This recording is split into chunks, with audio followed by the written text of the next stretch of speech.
Well, all right, it's me, Dr. Fuck, and with me, as always, is... Oh, yeah! Ian Wadley from Wadzilla, Louisville, right? Yes, close enough. You're from Smallville. That's right. Right? Yeah, my liver's big, Yeah. but the town is small. That's right. And this week, we're going to do the top 15 worst Motley Crue songs, but to tell you the truth, this was a hard list to make because, boy, there was so many songs that didn't make the list that should have. And as I look at my 15 right now, they're all number one to me, man. They all should have made number one. Well, what I did is I just took 15 off my top 100 worst Motley Crue songs. Made it a little bit easier. All right, so why don't we just get into the top 15 worst Motley Crue songs? And Ian, can you do the honors and tell everybody who's here? All right. We have F. Lee Bailey with us today. I mean, C. Thomas Howell. I mean, what's your fucking Michael name? Keaton. Michael Keaton. It's C. Thomas J. Fox. Michael W. Howard is with us today. And this is actually his second appearance on the show. You haven't heard his first appearance yet. That's because we took a poll and none of the fans wanted to hear it either. So you actually get to hear his second appearance first because we want to get this one up right away, you know, because Nicky's got to be in those headlines every week, and this is going to keep him there with these shitty songs he wrote. Yeah, 15. 15 fucking clunkers. And believe me, it was supposed to be a top 10, and then I wrote everybody going, come on. Seriously, we got to make this 15. Yeah, I knew it was going to be bad when you did that. I was like, oh, man. Should have been 50. Oh. And I gotta thank the inspiration for this episode. Well, mainly Nikki Six, but a great listener of the show, Johnny Vaughn. Man, he's been on a fucking Motley Crue kick lately. Posts all these feel good videos, and I just keep ragging on him, and he keeps posting them and posting them. And I was like, you know what? He's like, yeah, you need to do an episode on this. I'm like, yeah, I got a Motley fucking Crue episode for you, motherfucker. And I knew right then and there, and Ralph was wise enough to make it 15 instead of 10. And that just makes that much easier. I started the top 10 list, and I was like, oh, this ain't going to work because I'm going to leave this off? No way. So I said, let's do 15. And then when we did 15, I was like, fuck, God damn, there's so many that didn't make my list. Huh? So my original list was longer than Motley Crue's arrest record. Wow. That's a lot. That's a lot of wife beating there, too. All right. Well, Michael J. Fox, since you are our guest today, not so special guest, why don't you go with your number 15 of all-time worst Motley Crue songs? Oh, I got to hear this. All right, number 15. Actually, it was a debate. Like, I was kind of... You know, man, I cut you off for 1 second, Michael J. Fox. One thing we forgot to mention is that this guy, the reason we have him on this episode, because he has like the most bizarre taste. Like, you know, when it comes to like, he puts up this shit on pages where it's like, God, I love that album, but I hate that song. You know, he always loves that song I hate, and but like the rest, and then he hates stuff I love. And I'm like, the exact God, opposite. We got to get this guy on the top 15. Wasn't it my idea, Ian? I think it was. What's that? Oh yeah, you picked him as a guest. I said, yeah, let's have a guest, and you picked him. I was like, oh, that's great, because he's gonna cry the whole time having to say anything bad, you know. Because I believe Motley Crue is your favorite band. It is my favorite band. That shit's funny right there. No, that's comedy right there, bro. So I was like, let's get him on the show because that guy is gonna love most of the shit we hate, and it'll be and it's comedy, you know. It's just comedy. Oh, I'm sure it's gonna be fucking hilarious. Exactly. So okay, so now let's get back. We forgot to mention that's the only reason you're on this show, dude. I didn't think you brought me on because you like the fucking shit I like. All right, so let's go to your 15. All right, 15, man. It was kind of a debate. I was between "Let Us Pray," which I like the song. I just don't think it fits Vince's vocals. I think that every time I hear that fucking song, man, I hear fucking John Corabi. But there's one song that I fucking like, but I don't like at the same time. It's kind of fucking a weird fucking thing. It's so basically you're picking songs you actually like, but not as much as the other song. Well, I mean, this song right here, I mean, I like, but man, they're just, the fucking lyrics are shit. But I like the music and it's fucking catchy, but it's good and fucking horrible at the same time. It's First Band on the Moon from New Tattoo. Now, that there's something about that song I fucking like, but I mean, like, painted blue like a fucking cartoon is fucking horrible. I mean, and think about it like this, fucking Randy Castillo, comes from Ozzy and goes to Motley Crue, and this is the fucking song they want him to fucking play. And I'm like, he's got to be thinking, I hope that fucking check is big, because those lyrics are fucking bad. No, those lyrics gave him cancer. No, that's what killed him. I'm guaranteeing that fucking album killed him, man. But yeah, I'm just saying, man. That's my number 15. First Band on the Moon. I like it. All right, but no, I don't hate that song. I mean, it definitely didn't make my list. And but again, I'm not going to sit here and praise that song. But I can think of a million worse than that one. And like I said, if we would have done a top 50, it would have probably made my list at probably like in the 40s. But I just don't think it's a terrible song compared to, especially compared to my 15. Believe me, you. That song is like fucking Stairway to Heaven compared to shit I got on my list. It's fucking, I don't know. What do you think of that song, Ian? Well, it's on my list. It is the stupidest lyrics. Yeah, First Band on the Moon. First Band on the fucking moon. I mean, come on. It reminds me of like a 50s cartoon, I expect that little guy from the fucking green dude from the Flintstones to be buzzing around and shit. Like, what the First Band on the fuck? Get the fuck out of here with that dumbass shit. First Band on the Moon. I think at that time, Nikki Sixx was like, all right, our Smashing Pumpkins album didn't work. So let's go back to like our cock rock days, and let me just come up with like the dumbest songs ever.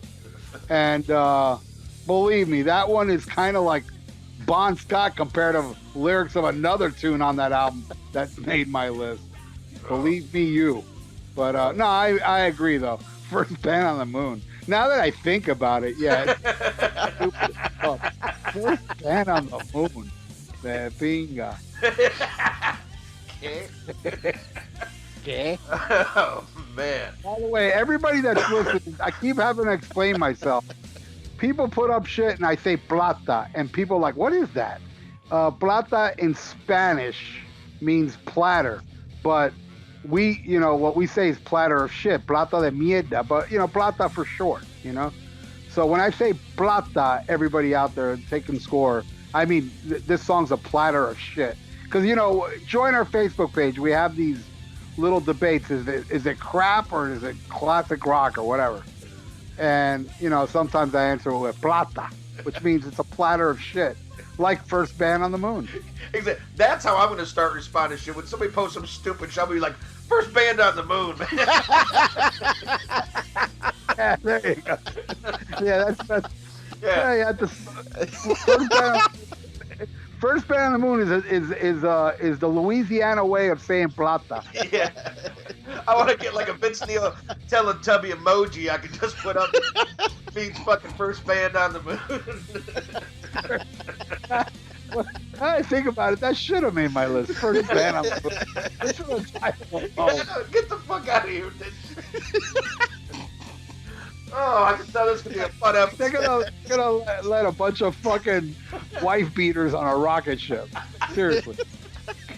Oh man, fucking snorting tang. Jesus. Yeah, snorting tang and pretending to overdose on heroin that they never took. Yeah. Give me a break. Yeah, I'm gonna fucking inject myself with heroin and write a novel at the same time. Sure. Only people like Michael J. Fox would believe that shit. Exactly. No, actually, I didn't. I will admit that. I had questions about that fucking shit myself. I'm not that big enough swing. What's your 15, Ian? My 15 will probably shock both of you. Well, I don't know your opinion on this one. Jay Gordon Liddy here probably hates this fucking album, but most people love the '94 album, and I'm among them. I think it's their second best album. But a lot of people are like, oh, well, it doesn't sound like Motley Crue, and that's probably why it's a good fucking album, because it doesn't sound like fucking Motley Crue. But to me, there's one song that sounded like fucking Motley Crue, and that was Poison Apples.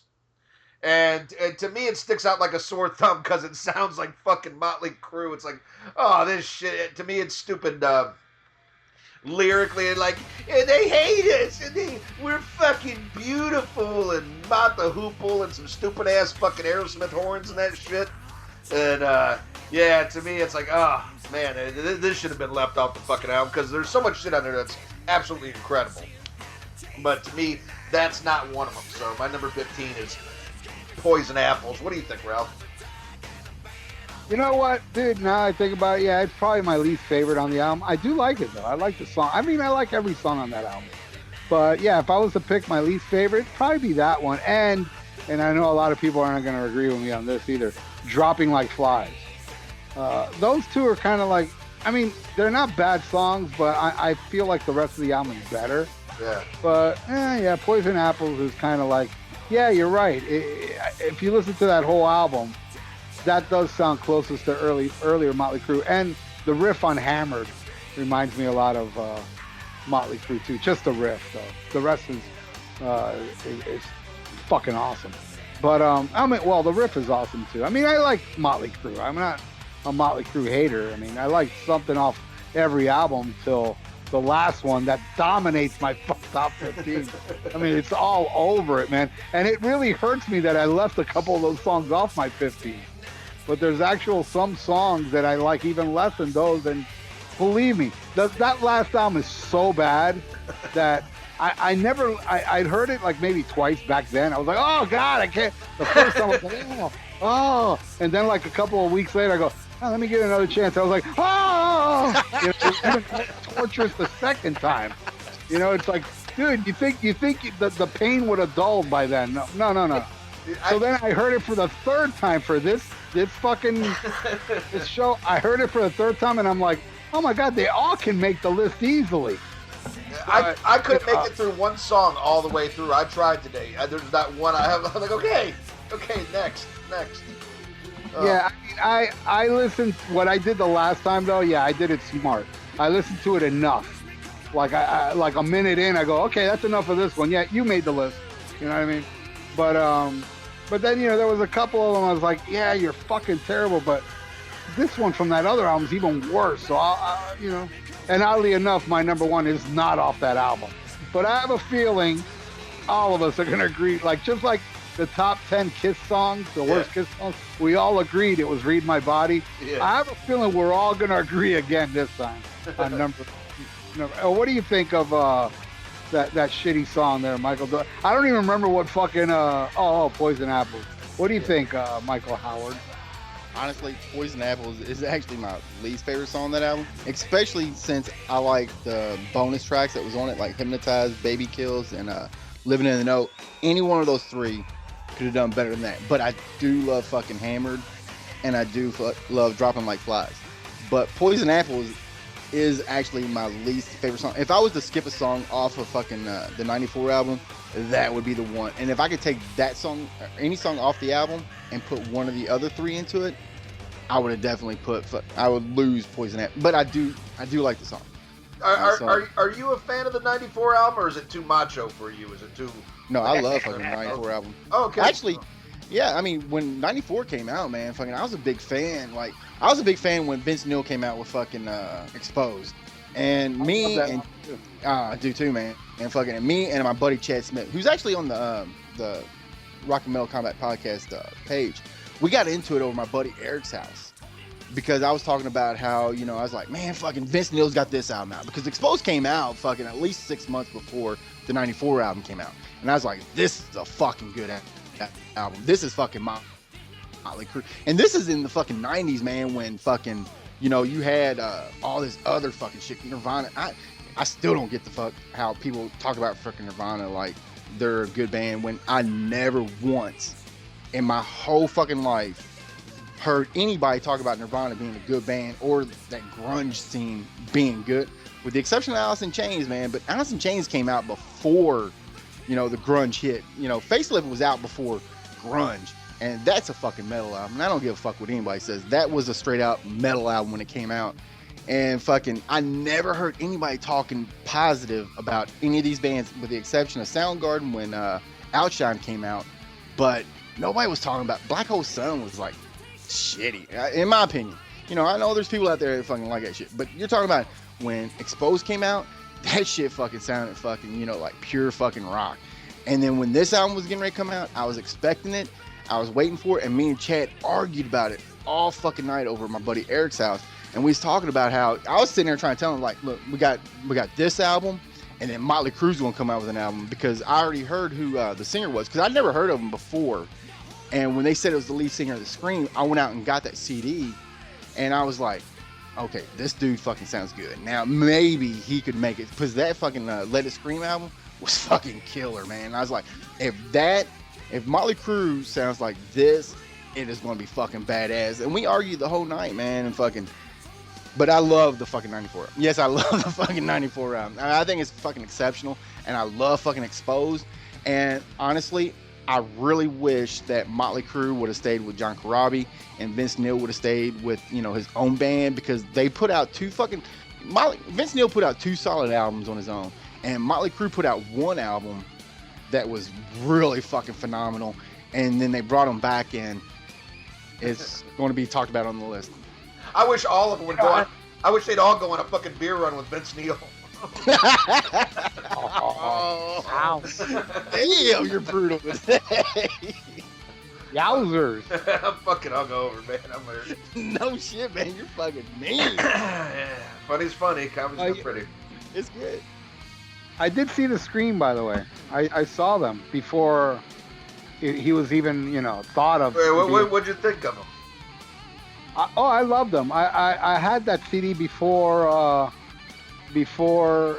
you know, they you know, before everybody went and bought it, like Michael W. Fox here.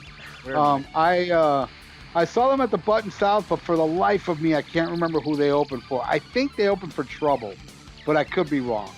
I never saw them live, but I remember seeing the video on Headbangers Ball, and I thought it was fucking horrible, and I was real scared about the new Motley Crue. They had 3 videos. I couldn't imagine, you know, Motley Crue without Vince anyway, but I was like, oh, this is gonna suck. But I ended up loving it. Yeah, I love that album too. Let It Scream is a great album. What I do remember when I saw them live, I was like, hey, that's Bruce from Racer X, because he was in the band. Right. Bruce Valet. And so I think somebody else from Racer X was in that band. I can't remember. Maybe I'm wrong. Whatever. But anyway, did you guys know, I wonder, here's a little trivia. Do you guys know the song Hammered, what that's about? Because I never hear anybody talk about this, but if you listen to the lyrics, it's very blatant what it's about. No. Hammered. No? It's about Vince Neil. Okay. Listen to the lyrics. It's totally about Vince Neil. Like, he's a phony and he's fucking porn stars and all this shit, you know? Anyway, my 15. No, you know, actually, I'm going to go back and listen to that after we get off here, and I'm going to kind of compare it. And that's actually pretty good. There's a line in there that's very blatant. It's about him. You're the monkey, I'm the back. It's time for you to go. Yeah. You know. Anyway, so my 15 is the title track from that craptacular album, Generation Swine. Oh, what the hell? It's like, it is so fucking bad and terrible, and it's like, oh, look at us, we're dangerous.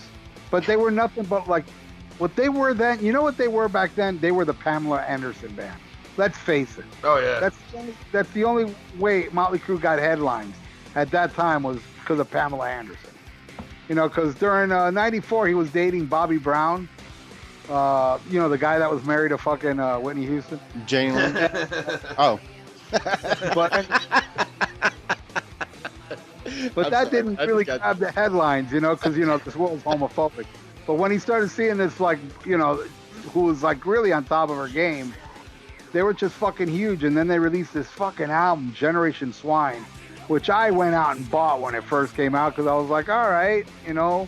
I mean, it had absolutely no promotion. This is pre-internet and, well, pre-internet for me. And I didn't hear anything from this album, so I ran out and bought it. And I remember being horrified listening to this because I was like, you're going from '94 to this? And I was thinking, okay, this is going to be really killer, but with Vince, you know, because I thought it was going to be like Motley '94, but with Vince singing, because what I understood was this is a lot of the songs that were going to be used on Love Potion #9, I believe was going to be the name of the album. Yeah. So I'm glad now, in retrospect, looking back, I'm glad Karabi left. Because imagine if Karabi would have sang on this album, shit would have been terrible. Nah, John Karabi, this album wouldn't have been fucking the same thing with John Karabi. Because John Karabi supposedly helped write a lot of the stuff, but I don't think he had as much input as, you know, with the finished product. I think it would have been just as horrible because look, they did a good album that failed. So no matter what, with the second album, they would have grasped that fucking straws to try to stay current. So I think they just would have second-guessed themselves too much, and it would have been just as horrible, just with a better singer. You know? And I think that's what this album is. They should have called this album Second Guess. You know, they should have called it First Band on the Moon.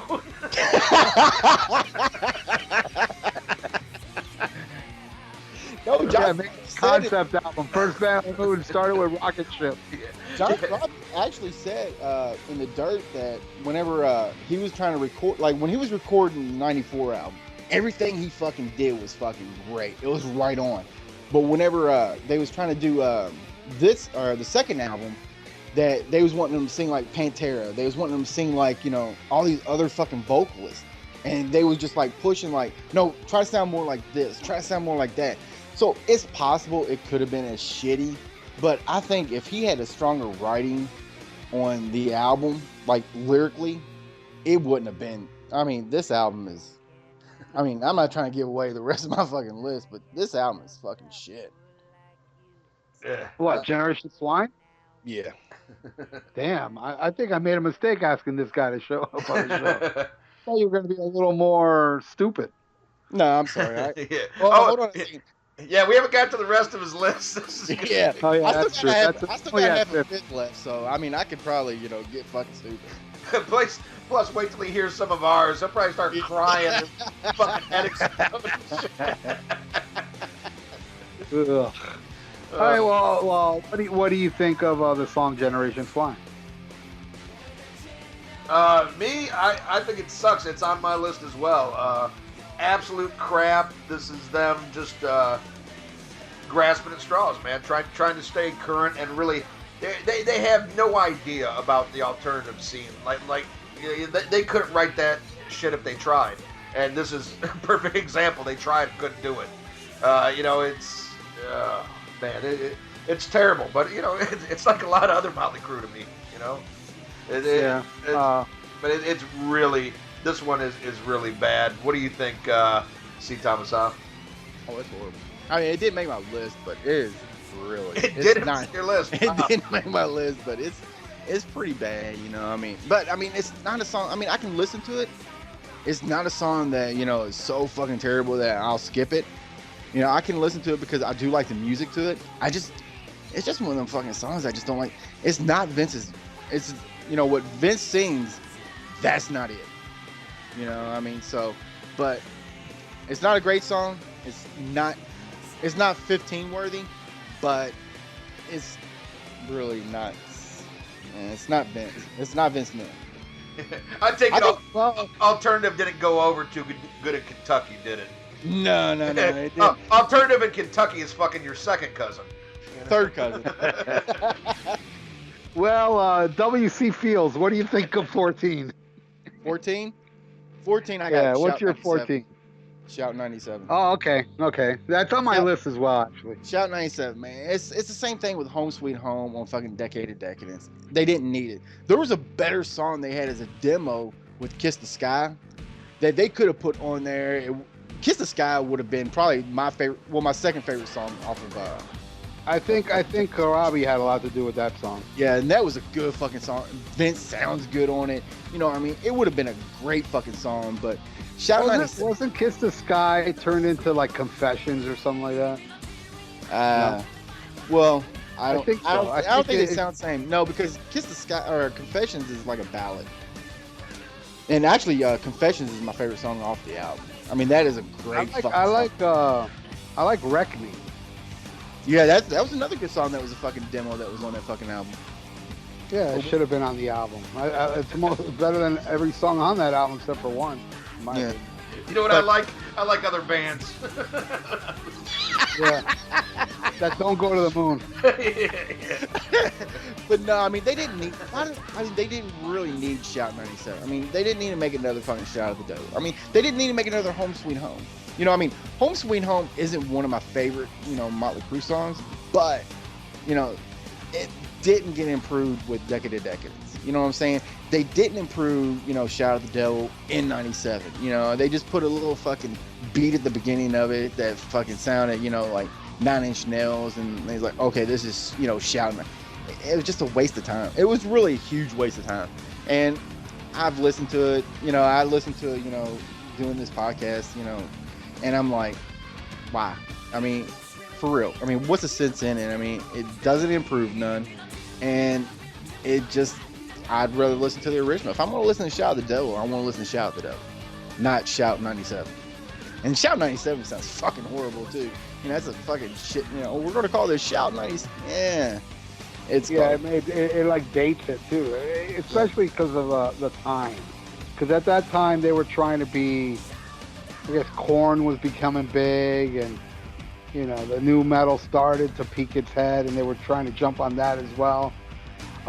This was the first song I heard off of Generation Swine. Now I think about it, because they did do this at the American Music Awards. Yep. When they first reunited, and Pamela Anderson came out, introduced, hey, here's my band, and then they came out and they did fucking this song, and I was like in shock. I was like, oh, what did you do? What did you do to my beloved Shout at the Devil? You fucks. And I look at it, and it's kind of low on my list. It should be number one. I mean, but everything on my top 15 should be number one. That one is just pure blasphemy. You talk about the remake of Home Sweet Home. Yeah, it sucks. It sucks, but nowhere near as bad as this. I mean, not even close. And not only that, but they put Shout at Home Sweet Home on a compilation album where they put fucking Shout 97 on an actual fucking album. Like, hey, look, we got a new album out. Here's our fucking song. And it's like, okay. And they let's leave Wreck Me and Kiss the Sky off this and put this shit on. Yeah, it just didn't work. And another thing I will say about this song is total 100% Tommy Lee, because during this time, when they played Generation Swine Tour, they were playing this. When Tommy Lee left the band, they went back to playing it the original way. When Tommy Lee came back, they went back to 97. So it has everything to do with that. Oh yeah, a lot of this shit on this fucking album has to do with fucking Tommy. What I mean?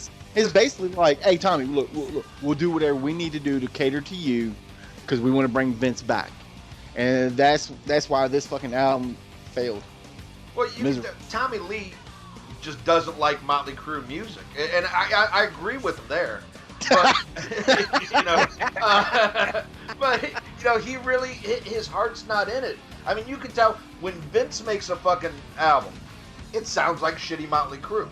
When Tommy makes an album, it sounds like shitty Limp Bizkit, because that's where his heart's at. Vince doesn't want to change.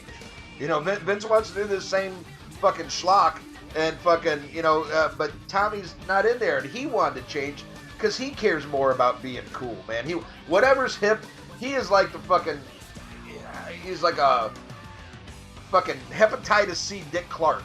He just look at him now. His hair's so dyed, and it's like, he just doesn't want to get old and whatever the kids are into. Oh, I'm into trip hop now, and Jesus Christ. Yeah, it's like, dude, come on already. It's like, yeah. You're trying to remain current, and nobody gives a fuck. Everybody all the new people at techno, hey, that's the guy from Motley Crue, and they're like, Motley who? Right. Hey, look, I'll be I have no idea who that guy is. He's the guy that did the Pamela Anderson porn. Oh yeah, the guy that honks the horn with his dick. Okay, yeah, all right. Now I know who he is. It's the Methods of Mayhem guy. Hey, I tell you what, I'll be honest with you. I was the hugest fucking Nikki Sixx fan when I was a teenager. And, I thought this dude was fucking bigger than life. Dude was fucking, his music fucking resonated with me. But him and Tommy Lee have got to be, next to Gene and Paul, the two biggest fucking sellouts in fucking music. And that's just my opinion. Because I think Gene and Paul sold us out a long fucking time ago. And me and you, Ralph, had that discussion the other day. And, I'm not going to talk about Gene and Paul, but Nikki and fucking Tommy, man, I was listening to 6 Sense. And fucking there was a break in between music. And fucking Nikki Sixx was, I swear to God, was fucking doing a fucking commercial on a show for the Garden Weasel. And I was sitting there thinking, nothing says fucking Metal Rebel like fucking pitching the Garden Weasel. And at that point right there, I lost all respect for Nikki Sixx. Because if you can have a fucking radio show. But here's the thing that you got to take into account about that. Bringing up Gene and Paul is kind of like not really fair, because these are two guys that make no bones about it. We're in it for pussy and money. That's what Kiss started with, where Nikki Sixx is all about, I'm a musician. Oh, he actually, right. Dude, I'm in 2 bands and I'm not a fucking musician. But I think I'm better than Nikki Sixx as far as a bass player, and I've never played a bass in my life, No, but you're genuine. Like, I could sit and have a conversation with you. I could have a conversation with you on Facebook, and we could disagree. I guarantee. Look, back when AOL was the internet thing, we had this group called the Glamour. Actually, that girl that I'm always sending those your CDs to? That's where I met her, Jen. I met her in the Glamour. She's actually from Massachusetts, and I've actually never met her. But she's that's like, because it's actually Terrence. Yeah, but she's like one of the first people I ever talked to online. Okay, and we was in this group called Glamour, and Nikki Sixx actually came into it, and he came in there, like asking questions and stuff, and I popped in there, like I asked him, I said, "Did you fuck Pamela Anderson?" Because I was trying to be funny. Dude's like, all right, this is bullshit, and left. Just one fucking question, and he fucking left. And that's his fucking mentality. At that point in time, I just thought it was funny. But, in retrospect, coming to where he is now, I kind of look at him like, he's a softball type, person where, he don't want fucking somebody, saying something ridiculous to him. He wants to be taken serious. This motherfucker wants to be taken serious, but he's on his own radio show, and he's fucking trying to get you to buy the fucking Garden Weasel. Well, yeah, he needs money, Yeah, I get that, but Ralph's a fucking rock star in his own sense. He's not on the fucking I'm not trying to compare the two because. Well, I am a rock star in Kentucky. Come on. Right, you are a rock star in Kentucky and Massachusetts, so just. But, I'm just saying, you're not going to go out there and do shameless shit like that. No. Let me tell you something. And listen closely there, here, fucking RC Cola. If Garden Weasel came to Rock and Metal Combat Podcast, me and Ian would be fucking every 5 minutes. And by the way, speaking of Motley Crue, you can get the Garden Weasel at your nearest Sears and Roebuck. And all right, let's go into the next track, right, Ian? But here's the thing, though. Yeah, I'd be like, available at True Value, Ace Hardware, and Walgreens. But he doesn't have to. He could just actually take a Garden Weasel fucking commercial. Well, no, I think you're missing the point there. If you're doing a radio show like that, that's part of the deal. You have to do commercials. Yeah, but you should be mad at him for all the shitty songs he wrote, not the fucking Garden Weasel. Your priorities are all fucked up. Hey, look, I'll take a song called Garden Weasel over First Band on the News. That's right. Seriously. That's more offensive to me. Oh, First shit. man with a garden weasel. That sounds better. Oh, Plata. Oh shit. But yeah. let me say what I think of this piece of shit so we can move on. Yeah, Shout 97. The only reason it's not on my list is because I kind of looked at it as just kind of pointless. Well, you did say, Ralph, it wasn't going to be covered, it wasn't going to be anything on compilations and shit like that. It was just going to be straight up studio albums. And I don't even count that as a song. It's fucking terrible. And by the way, it is an Easter egg on Motley Crue's Greatest Hits DVD. It's an Easter egg. They actually made a video just as shitty as that song. Oh, I know. I saw it. Oh, I thought he was gonna say a fucking garden weed commercial. All right, well, what's number 14? My 14 is the first of many songs off that last shitty album, which I can't believe they're going to end their career with that album. But then again, it is Motley Crue. The Animal in Me. And I know Ian doesn't even know that song. No, I listened to it. I listened to like fucking 30 seconds of it. I barely know it too, but I heard it enough. I heard it when it first came out, then 6 months later, and then I heard about a minute of it yesterday, and I was like, yeah, you make the list. But what I did was I put a bunch of that album, and I go, okay, this is fucking terrible. And then every other one was like, this is even worse. So The Animal in Me makes my 14. But I gotta be honest with you, if you ask me to hum a fucking second of it, I don't remember. But I do remember that 1 minute of torture yesterday. That was enough for it to say, hey, you know what? You're worse than Nona. So you're going on here. So that's my 14. So Ian, I know you ain't got nothing to say about it. How about you? The Animal in Me, I do remember. I think the chorus. I fast forward to that. It's like the Animal in Me wants to fuck you, and the DJ in me wants to sell you a garden weasel. Yeah, that was a great one. Did not make my list, but it should have. When we do the next one's 15 Motley Crue songs, it'll be out there. All right, Andrew, WK, what do you think? Honestly, this made it a lot fucking higher on my list. This is every fucking thing I hate about 90s and 2000 music.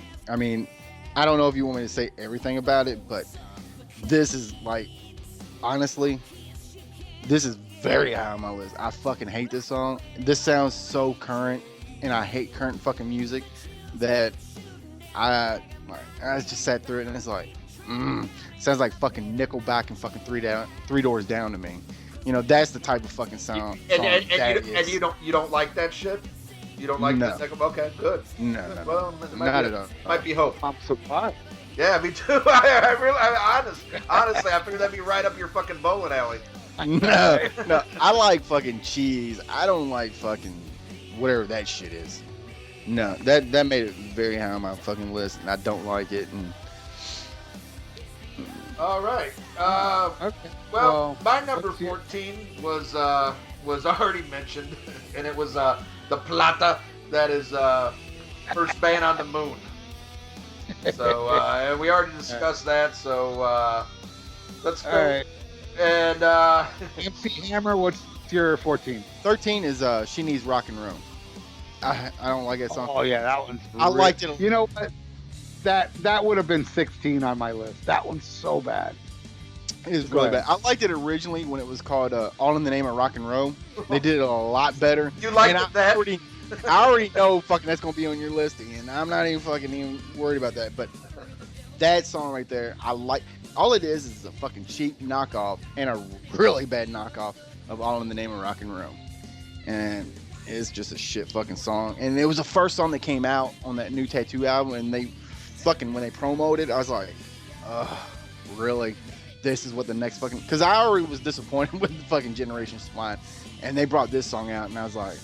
And then they had that fucking video with fucking, like, primitive fucking cartoons and shit. Yeah, that was for Hell in High Heels. Oh, that was Hell in High Heels. Oh, yeah, that was Hell in High Heels. Yeah, my bad.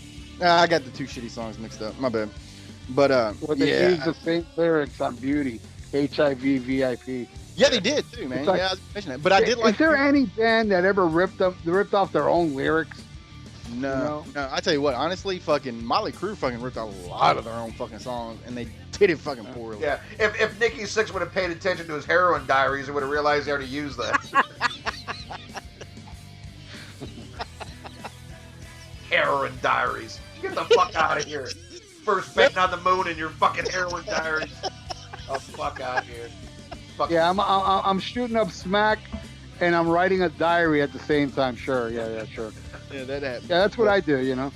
Yeah, but anyway, She Needs Rock and Roll. All it is a cheap knockoff, fucking all in the name of, and they did it fucking poorly, and they did it on a fucking half-assed album, and it sucked too, man, because Randy Castillo was on that album, and you know I thought it was going. When I heard he was going to be replacing Tommy Lee, I was actually excited, and when I listened to some of these songs, and I'm like, he had to fucking perform on that album, you know. Were you really excited? We're like, oh boy. Yeah, man. I love Motley Crue. I thought, you know, after Generation Swine, they thought, hey, we gotta get back to fucking, you know, pure fucking rock and roll. Kind of like, you know, with, you know, Kiss, you know, when they went from, you know, rock and roll over, and then they did two, you know, halfway, you know, assed albums, and they did a shitty album, and they went to rock. I thought they would skip over those 3 albums and go straight to the fucking rock, but yeah, they didn't. Sorry they let you down. Yeah, well, I gotta tell you, like, the first thing I heard from New Tattoo, number one, I saw the tour before New Tattoo came out, the tour they did with Castillo, which had the Scorpions completely destroy them. But Nikki Sixx said on stage, our next album, we're going back to pissed off rock and roll. You're gonna love, it's a shout at the devil. He said all this shit on stage, and I was like, well, all right. Yeah, that's what I want to hear. Well, they went back to pissed off fucking fans. Is what I was gonna say. I think you misheard him. He says we're gonna piss you off with this next time. You know what was funny that night? And then he was up there going "fuck Ricky Martin" and all this shit. And then one of the CRUE guys, the guys in their crew, put on La Vida Loca through the speakers, and Nikki Sixx was visually pissed off. And he walks off stage, and then they turned it off, and he comes back out. I'm sure he went out there and totally destroyed, probably fired the guy, you know, because he's a fucking humorless prick. That he guy, probably man. beat him with a fucking garden weasel.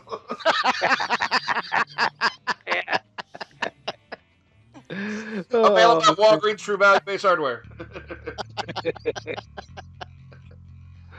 So, then the first thing I heard from this, see, back then, this is when I first got the internet, 99, I believe, because that album came out in 99, right, or 2000? Shit. Let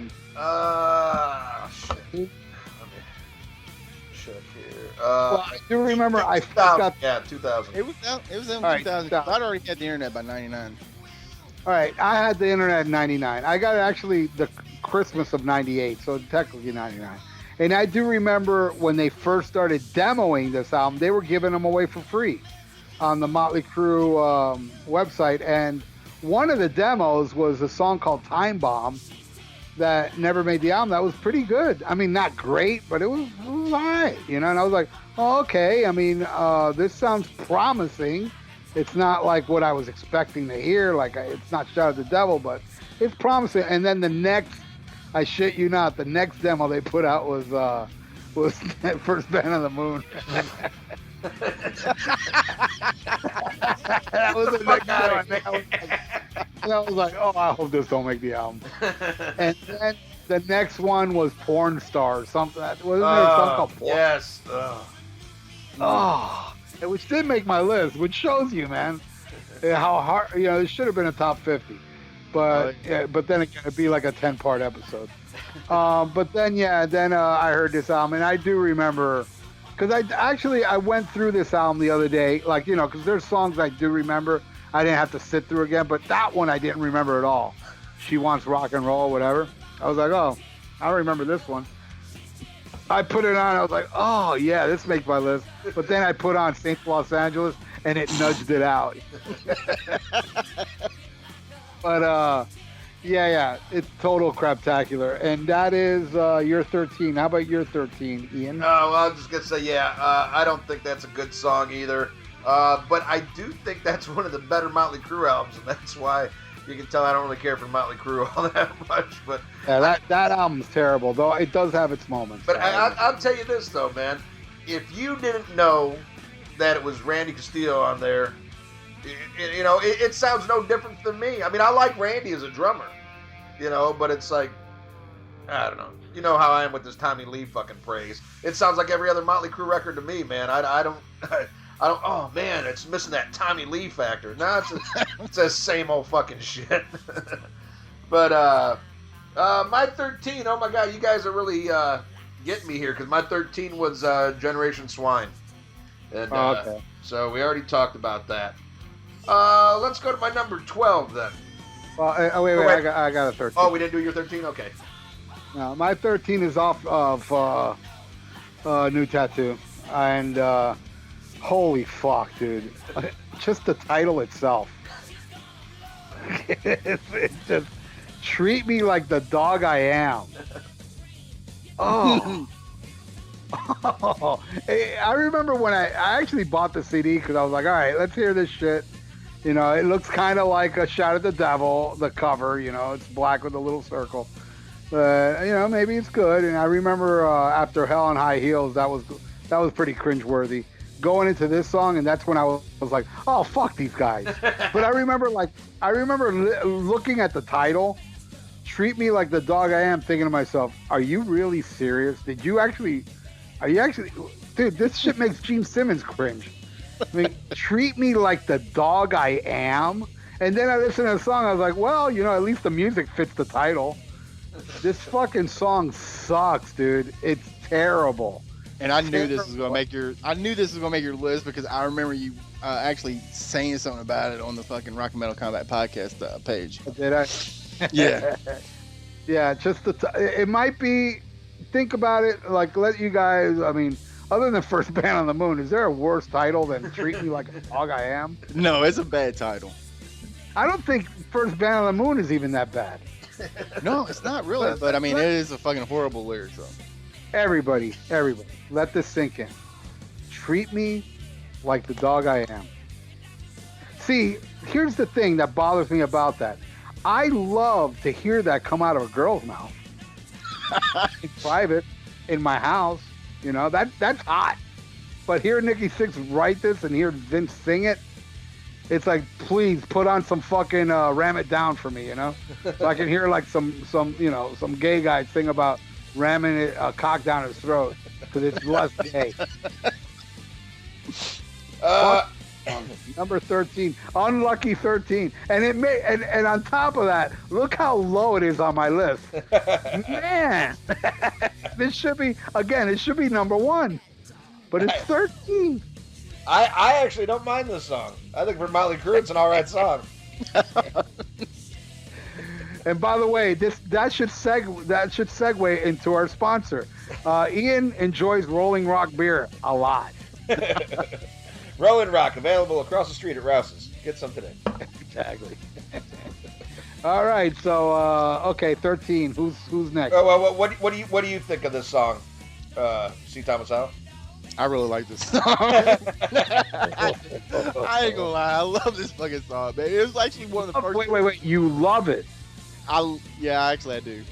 Hey, and I listened to it yesterday, and there's even a part where the drum goes pa pa pa, and while it's doing that, they're going ha ha ha like a dog. Ha, ha, ha. Oh my god! Holy fuck, dude! You should be ashamed of yourself. Ralph, what's your number 12? Just Another Psycho off of that last album, which again was about I think I almost made 30 seconds of that song for me to go, oh yeah, you made the list. Just Another Psycho. I can't remember a note of it. This is such a bad list. It's like there's such bad songs that it's kind of like listening to that album is kind of like getting molested. That you block it from your memory, but you do remember it was bad. And let me put it this way: as I'm talking right now, talking about Just Another Cycle, I can't remember it all. But oddly enough, I'm in the fetal position. It's bad when you said my number 12 is Just Another Cycle. I'm like, what fucking album's that on? I had no idea. I got that right. W.C. Fields? It's not great, but it didn't make my list. It's not a song that I Right. hate. I can actually listen to it whenever I listen to Saints of Los Angeles, which I rarely do, but it's not a bad. I don't think it's a bad song, but it's not bad enough to be on my list. All right, what's your number 12 there, John Wayne Gacy? Actually, number 12, Smoking in the Boys' Room. Okay. Yeah, I've never really liked this song. I mean, I kind of was into it when it first came out because it was a new Motley Crue song, but I never really got into it, and I don't like it live. Like, I've seen it live twice, and I didn't like it either time. I was like, man, you put that song in when you could have thrown any other fucking deep track in.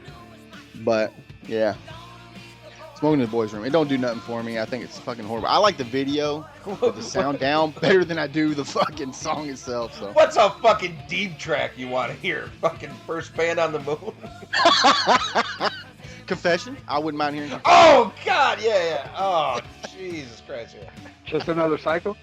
Just Another Cycle wouldn't be bad either. Fucking Saints of Law. Oh, God. Well, I love the song. I love it. Reportedly, though, Nikki Sixx hates it. And that's why it wasn't on a lot of tours. I mean, not Nikki Sixx, I'm sorry. Tommy Lee doesn't like it. But I think it's great. I've always loved the song. I mean, I love the original. But I love their version. I think it's, it's great, probably because they didn't write it, But I think it's classic Motley Crue. What do you think of Smoking in the Boys' Room, Ralph? I remember when I was a little kid, the Brownsville Station song it was a lot on the radio. You got to remember, I'm old, and they used to play this a lot. And I thought it was kind of cool when I was a little kid. It was like Smoking in the Boys' Room. Ooh, that's, it's kind of like rebellious and shit like that.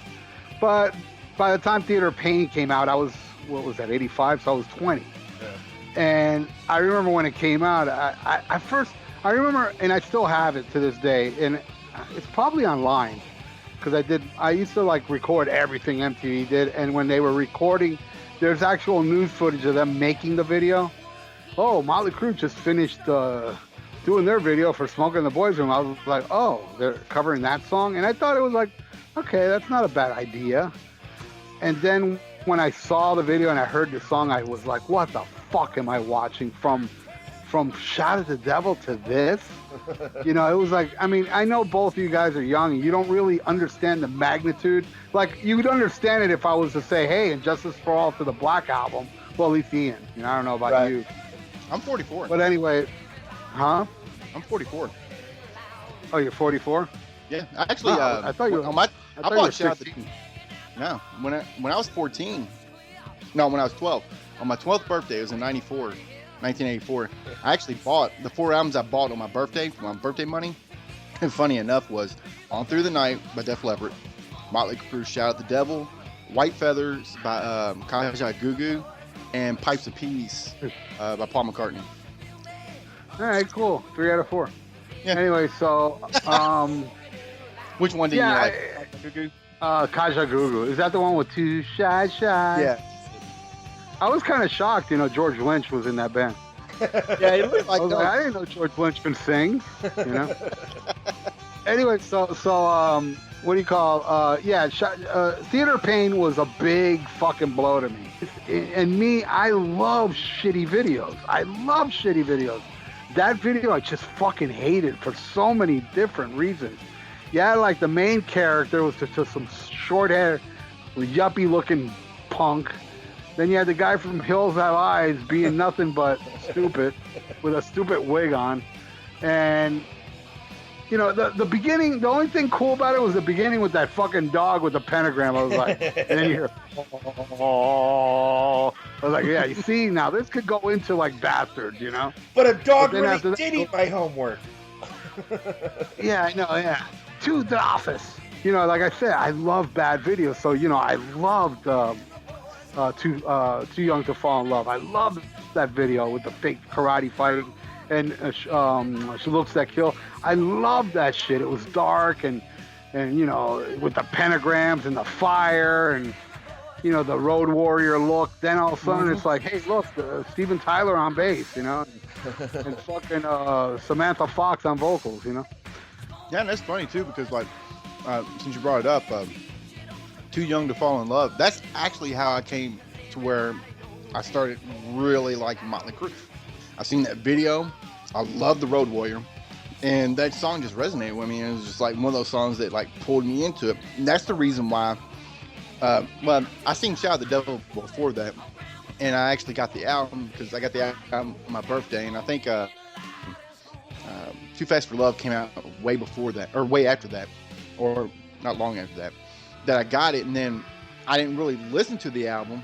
I just seen it because I remember Shout at the Devil, the video, and I was looking for something else, and I came across that one. I was like, well, I'll get this one because I had birthday money, and I was like, this looks cool because visuals was like totally, my whole thing. At 12 years old, man, it was like more visual than it was, music. That's how I became a Kiss fan, was going through my mom's albums. At 12 years old, were you the oldest kid in kindergarten? Yeah, yeah. Actually, and I ruled the roost. They didn't fuck with me, motherfuckers. I bet they still made fun of your record collection. Oh, they no, because actually I didn't have a really. I know why you didn't have many records as a kid, because in Kentucky they don't arrest people for fucking their sisters. If you lived anywhere else, you'd have a big record.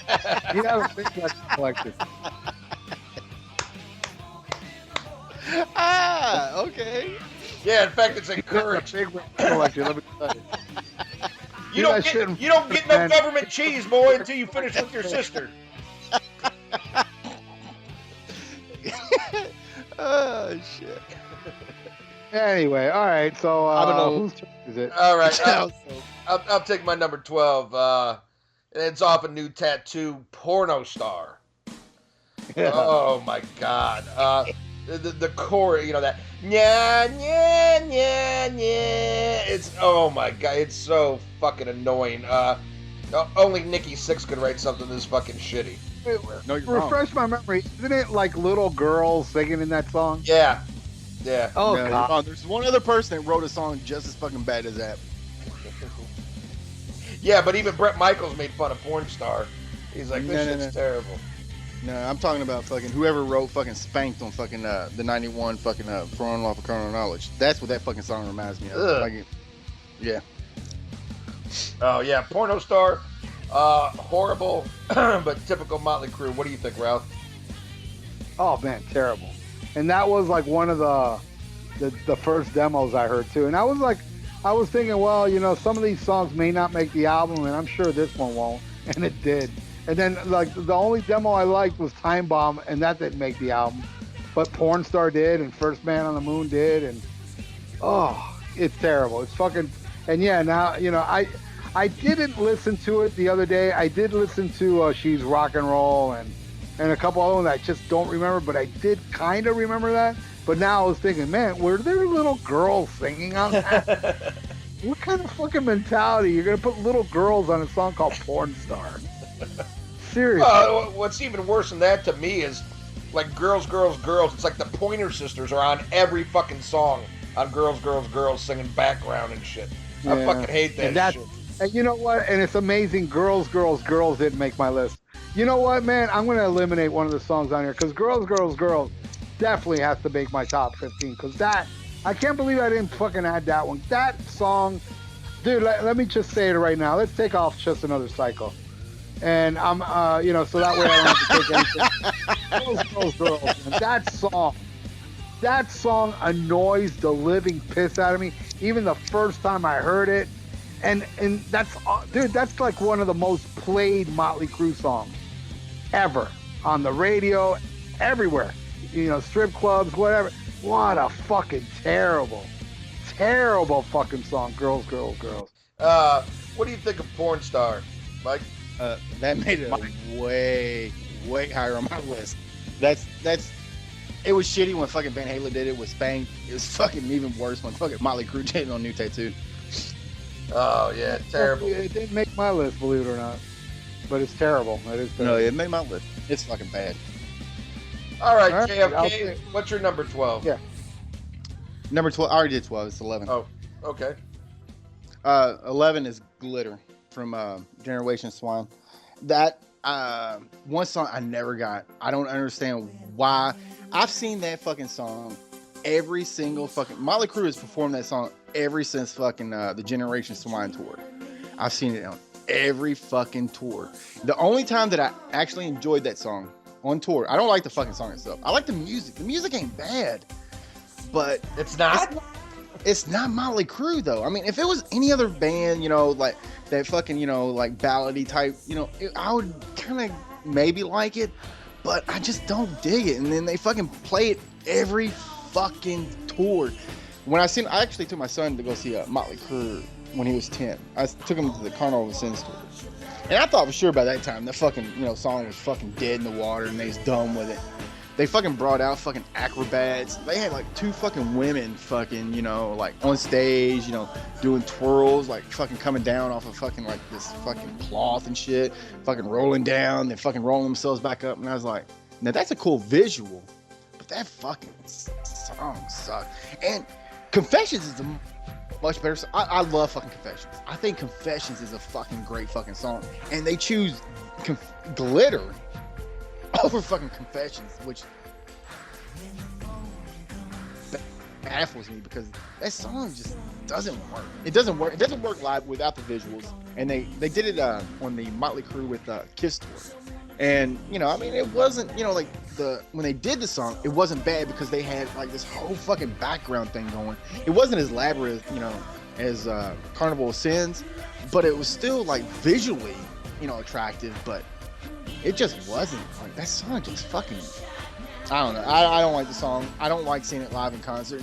And they've done it from Generation Swine till fucking their last fucking tour, and I still, for the life of me, don't understand why they still play that fucking song. And you know, actually, I was glad Motley Crue broke up just so if I see Vince Neil in concert, I don't have to hear him fucking sing that goddamn fucking song again. Damn. What do you think of that song? Yeah? Glitter. I'd rather have Gary Glitter babysit my son than listen to this fucking piece of shit. This is way higher on my list. I don't even like Lee Gersman's keyboards on the song. It's fucking horrible. Oh my god, I cannot believe this isn't higher on your list, man. Because it's way up there. What a total piece of shit. And I agree. I saw the Carnival of Sins tour, and I couldn't believe they fucking played it. And I think they played it on this last tour, didn't they? Yeah, they did. Yeah, fucking horrible. I mean, Motley Crue to me is a lot like Aerosmith, man. They've got like maybe 2 ballads that I fucking like, and the rest are all just fucking despicable. And this is just another despicable fucking goddamn. Oh, wait a minute. I was supposed to remind you. Buy a chia pet, the pottery that grows. Can't believe we went this long without a commercial. Chia Pet, available at Walgreens, True Value, Ace Hardware. Fucking Glitter, Jesus Christ. Put this shit on the fucking moon. I hate this shit.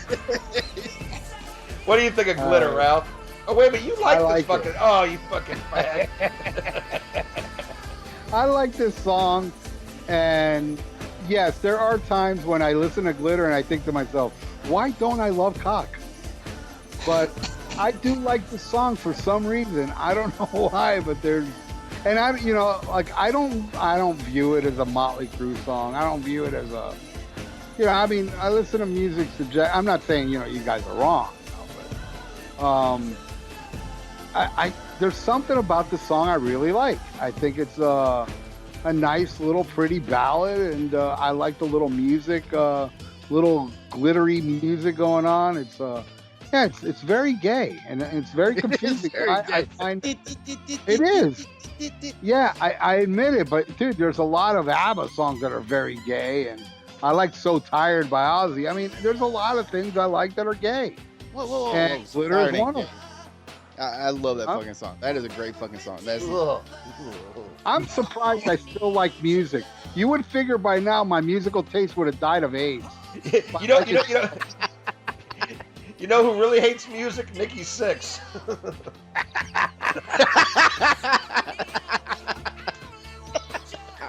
Oh shit. Oh, God. Oh yeah, I like this song. So there you go. All right. No excuses. I am the Thrash Lord. Oh, my number 11. People actually call me Thrash Lord, and I like glitter. Oh boy. Oh, I call you Gaylord. Exactly. I am the Gaylord, and I suck all the cock. Gaylord Van Peterschmelt.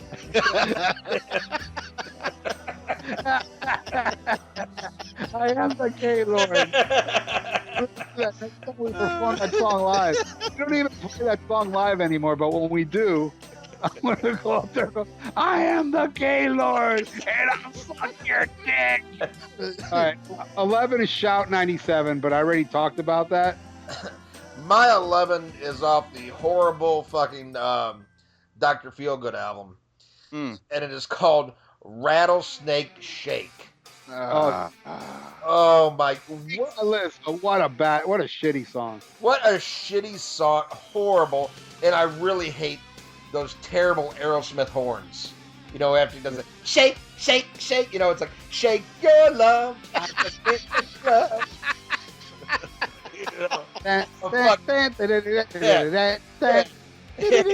It's like Steven Tyler, fucking Debbie Gibson. You know, with Tijuana Brass in the background.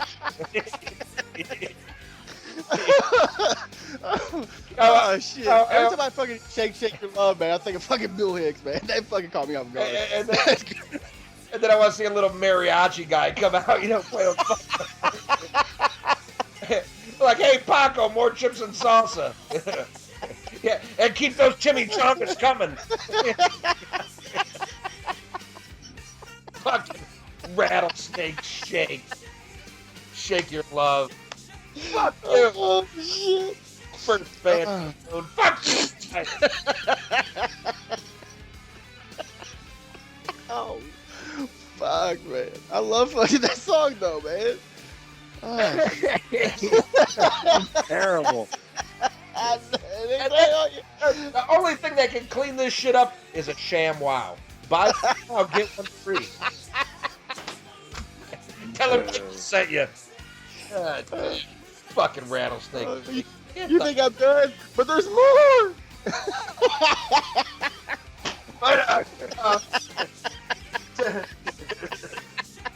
So Gaylord Van Peterschmelt, restore my faith in you, and please tell me you hate Rattlesnake Shake. Oh God, I can't stand that song. The song is terrible. Terrible fucking shitty song. I don't know what else to say. I will say this though, and this really will make me look bad, but I made a video for that song, but please let me explain why. Before you cast judgment, this is why I did a video for that song. I was doing a video. Okay, and this is not gonna make me sound good, but remember at this time, you know, I needed money, so instead of sucking cock, I did like the next worst thing was making a video for Rattlesnake Shake. Because a friend of mine loved the way I did videos, and he wanted me to do a video, a Motley Crue DVD of a song off each album. And, you know, he left it to my discretion to put a video, whatever video I wanted. So when I did the first album, I did Take Me to the Top. The second album, I did Shout at the Devil. Third one, Use It or Lose It. Which one? I can't remember what I did for, I think Dancing on Glass I did for, Dancing on Glass for Girls, Girls, Girls. Love that song. Now, when it came to that one, to Dr. Feelgood, which believe me, there's songs that you know, I like more than Rattlesnake Shake on there, and I hate that album. But I had no footage of them singing those songs, but I had footage of them doing Rattlesnake Shake, and I thought, well, dude, if I make this video, it'll be quicker to make because at least I can sync them up singing it. So that's why I made a video. So, you know, just in case you guys hear me talk shit about this song now and then go, wait a second, but you made a video for it. Well, I got paid to. Okay. There you go. So back then I needed money, and it's a sad thing. I needed money so bad that I made a video for Rattlesnake Shake. Times were bad. Well, I will say this much. This is gonna be real interesting. Now I want to hear from a guy who's not allowed in any bathroom to defend this fucking song. I can't defend the song. I mean, I know it's cheesy. Oh, okay. I love this. But I love that fucking album. I love fucking Dr. Feelgood. Yeah, it's a decent song. Ralph, what's your number 10? My number 10 is This Ain't a Love Song. Yeah, Ian, do you know that one? I know it's on Saints of Los Angeles. It's I don't know it. I forgot how it is. But I remember it was terrible, whatever the fuck it was. Yeah, all these Saints of Los Angeles songs that make this list, trust me, it was yesterday I heard just enough to go, oh, there's no way you cannot make the top 15. So, some are worse than others, but again, I would put this above Girls, Girls, Girls. And I can't stand that fucking song. So yeah, that's my, what do you think, Michael W. Asphalt? Do you want the short one? Yes. No, I like the song. I really do. This is actually one of those songs that I really fucking like off of St. Los Angeles. I really do like the song. Yeah. They should have renamed it This Ain't a Good Song. They should have just called it, This is a Motley Crue song. Yeah, this is a CRUE song. Damn, that's brutal. And then put a taste advisory on it. People who like this also bought a shotgun. Yeah. On Amazon, it says, like, you see this song, and on the bottom it says, if you like that, you go down there, it just shows a pile of shit. If you like this, then you'll definitely like this. A big old pile of elephant shit. Oh, shit. Oh, damn. Oh, God. Yeah. It's a shit song. All right. What's your number 10, Mikey? Mine's actually on St. Los Angeles, too. It's LAMF, which is, I think, is a fucking horrible ripoff of fucking In the Isn't Beginning. that like an instrumental or some shit? No, it's like In the Beginning, but it's now, I guess, fucking 2006 when it came out. But yeah, LAMF. You love Motley Crue so much you didn't even pick an actual fucking song. I'm just saying, man. I don't like it. I didn't like it when I first threw the album in and they fucking played that. I was like, this is a fucking ripoff of In the Beginning. Oh, it is. And, it very much is. Yeah, that's a lame one. All right. Oh, I'm sorry, man. Did you want me to trash another song? No, there's you got plenty of songs. I'm sure you got plenty you could trash. Yeah, but I didn't pick the silence in between tracks and say that was. Actually, that's always my favorite part of a Motley Crue album. Like, I can breathe. All right. My number 10 is also off of Saints of Los Angeles. And this is a fucking peanut-filled turd called White Trash Circus. Oh, yeah, that made my list. And it's just goofy. It's a goofy fucking song. This is another band on the moon, White Trash Circus. There's dumbass, the beautiful Motley, the beautiful Motley. Fucking horrible. Yeah. Now remember, that was the one. It's on my list too, and I heard it. I go, oh, this is fucking Marilyn Manson. All right, this will make the list. Yeah. Oh, I'm doing Marilyn Manson. Yeah. Oh, fucking white. Much higher on my list, actually. Oh God. Well, but not the worst. Not the worst on. The worst on my list. I should say I finished the list today, but I wrote all the songs down, and I'm kind of making up the order as I go. So, but folks, I guarantee you, they're all shitty. I'm not talking about any good songs here. They all should be number one. Or even a good band for that matter. But, yeah, White Trash Circus. What'd you think of that, Mike? I bet you like that shit, huh? I do like it. Oh, God damn. All right. What's your number 9, Ralph? Okay, this is the oldest song. This is actually going back to the 80s. Ooh. This is oh boy, is this one bad. And I don't know, probably both of you like this one, but this is terrible. Bad Boy Boogie. Oh, bad is right. That song is just fucking horrendous. I got my hand in the pie, my hand in the cookie jar. Just you and me in the back seat of my car. You know, it's like, oh my God, is this bad? This is just terrible. Bad Boy Boogie is fucking horrendous. And yeah, this is the oldest song. There's nothing before Girls, Girls, Girls that made my list. And believe me, there's a lot of shit on there too. But boy, this song is so terrible that it really did actually put like This Ain't a Love Song below it. That's how bad it is. There's actual songs on Saints of Los Angeles better than this. Whoa! Oh my God! Yeah, that it didn't make my list, but it damn near did. But yeah, I definitely got some girls coming up. But yeah, that's a bad one, man. I just picture though. I picture Mike like in 1987 with a mullet, making out with his cousin outside the trailer right in front of the bug zapper, shotgun and fucking Schlitz, blaring this song and going, yeah. Fucking A. Fucking A. Motley Crue. Motley Crue. You're a bad boy, cuz. You damn right, April, May, June. I'm going to show you how bad I am. Come on, baby. Let's get a baby with web toes. He's going to be a strong swimmer. Down at the cement pond he made. My cousin gives great head. You know why? She got no taste. She swallowed your load and her chew. Right. What a gal. She's a girl. Oh, God. All right. What's your number 9, Mike? My number 9 is actually the worst. I think this is the worst song to fucking open a Motley Crue album. It's even worse than the fucking LAMF.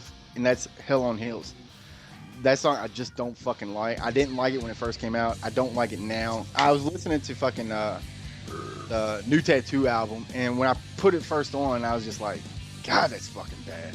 I mean, it's just fucking everything that went wrong with Motley Crue after fucking 94.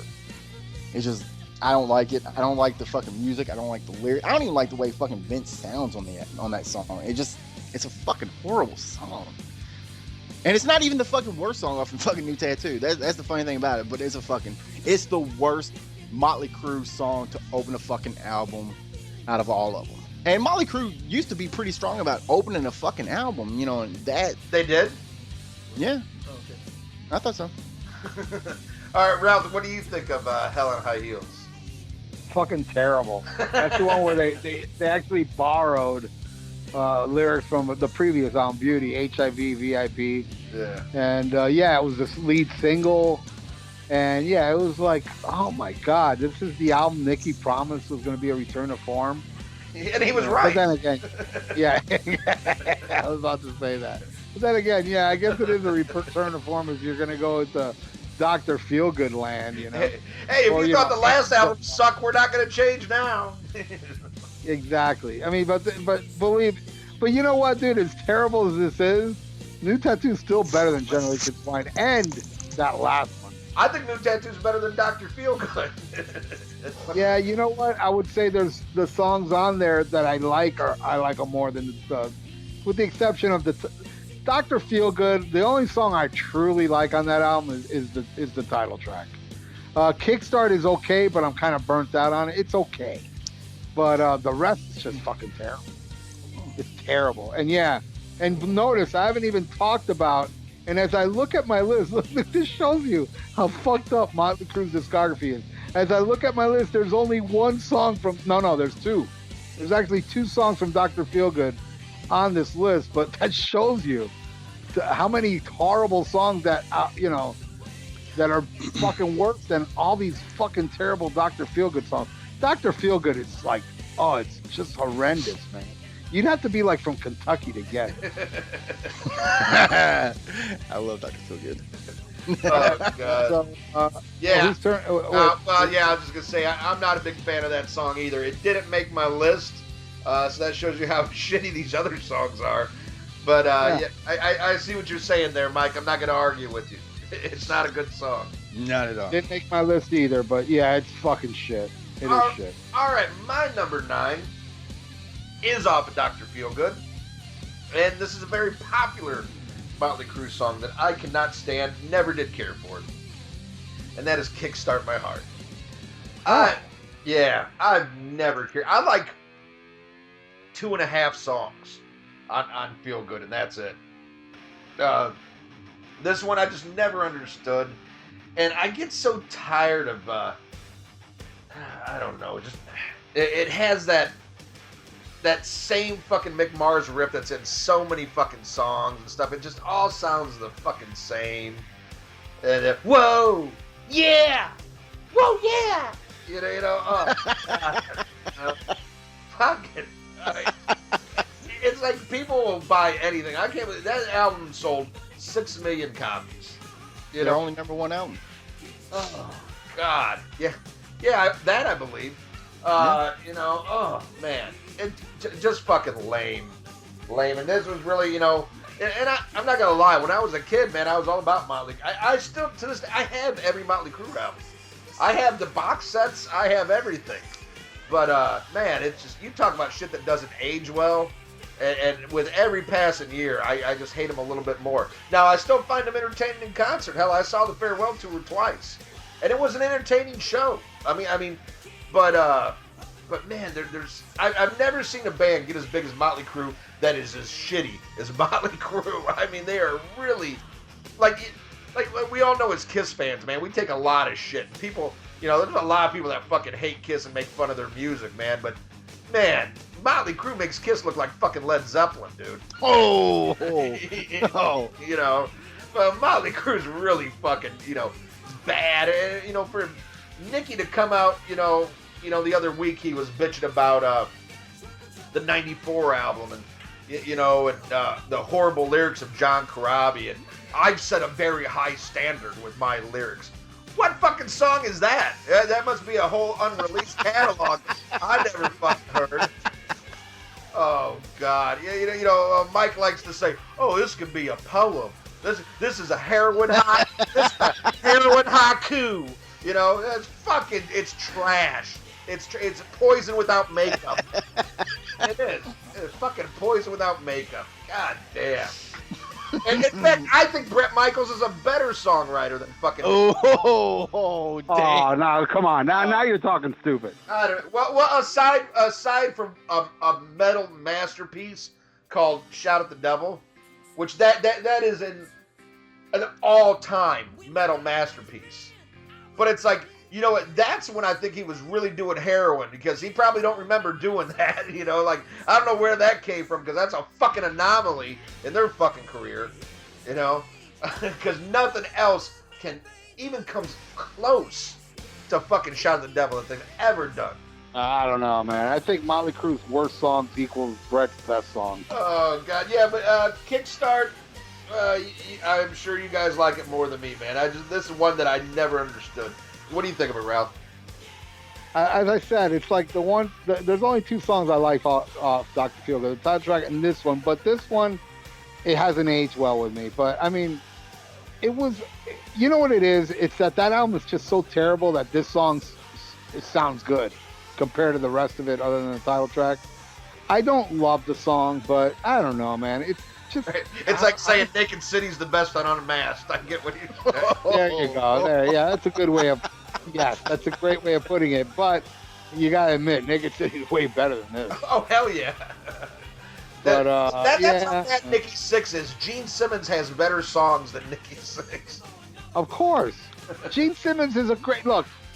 He slammed Gene Simmons. Oh, Gene Simmons hadn't written a good song in a long time, and I'm thinking, boy, you of all people to say that. And at least Gene Simmons, I don't give a fuck what anybody says, because a lot of people don't judge Kiss musically. But man, listen to those early fucking albums.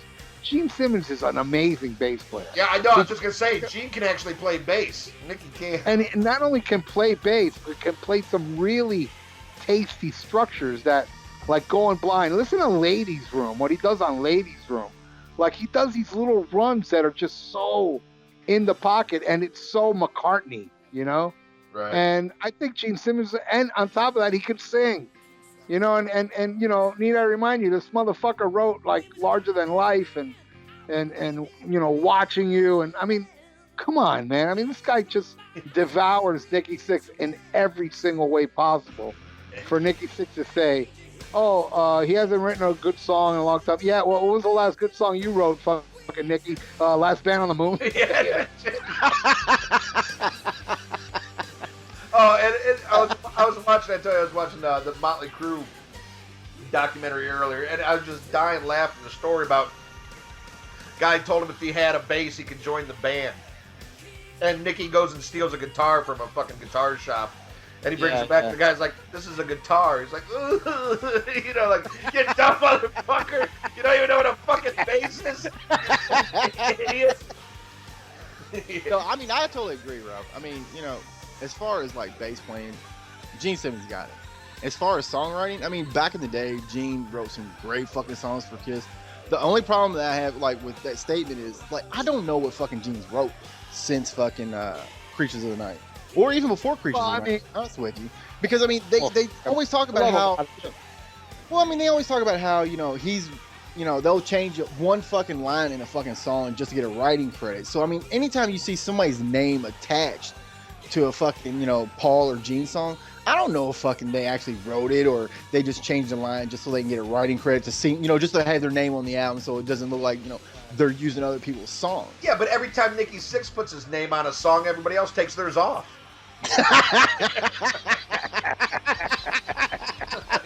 All right, Ralph, what's your number 8? We're getting off here. We got a bunch of shitty songs to get through. Yeah, I know. My number 8 is the first song I'm gonna feature on here from Dr. Feelgood. Oh my God, this one's so bad. It's them trying to write "We Are the World." Oh, Time for change. Time for change. Oh, this song is so terrible that. I don't even know. It's so terrible. I can't believe it's this low on your list. Yeah, but that I'm telling you, everything on my list should be number 1. You know, this song is so bad, and it's everything about it's bad. Let's write "Home Sweet Home," but let's make it like meaningful for the world, people. We are the world. It's time to change. It is so bad. It's so bad, and it is a song about. I mean, believe me, I didn't even bother to listen to it. I haven't heard "Time for Change" in like 20 years. Oh, I actually listened to it. That's how much I hate myself. I listened. I didn't have to, but I do recall it is like a song about world peace or something, right? Yeah, and it was, you know, it said it was inspired by, you know, the Moscow Music Peace Festival. They were getting ready to go play and shit. Yeah, isn't that funny? They were inspired by something that didn't happen yet. Yeah. Hey, it's true because Nicky wrote it down in his little heroin diary. Yeah, that's right. Exactly. I'm surprised he didn't say, "Yeah, I wrote this about the Moscow Music Peace Festival." You know, I'm surprised he didn't say that. I'm surprised he didn't. I wrote this about 9/11. You know, fucking get the fuck out of here, Nikki Sixx. I wrote "Time to Change" about Gene Simmons' quote about Prince. Oh my God. You know, man, like this is on my list, but much higher. And it's funny that I hate it so much because I loved it the first time I heard it when it was Wilson Phillips. Hang on. Oh my God. Yeah, hold on for one more day. There's still time to change. Oh my God. Horrible. Proof that these motherfuckers. Again, "Home Sweet Home" was an anomaly. I think "Home Sweet Home" is one of the best songs they ever did. It's my favorite McMars solo. I fucking love "Home Sweet Home." I think it's incredible. All their other ballads fucking suck a dick. Jesus Christ. I mean, What a horrible, horrible song. I really can't believe that this made it on the album. And I remember when they did that tour for the 20th anniversary, and they're like, we're going to play the album in its entirety. And the first thing in my mind was, holy fuck, you're going to play Time for Change? Like, in front of people? You know, it's like, you know, are you putting up chicken wire? What the fuck?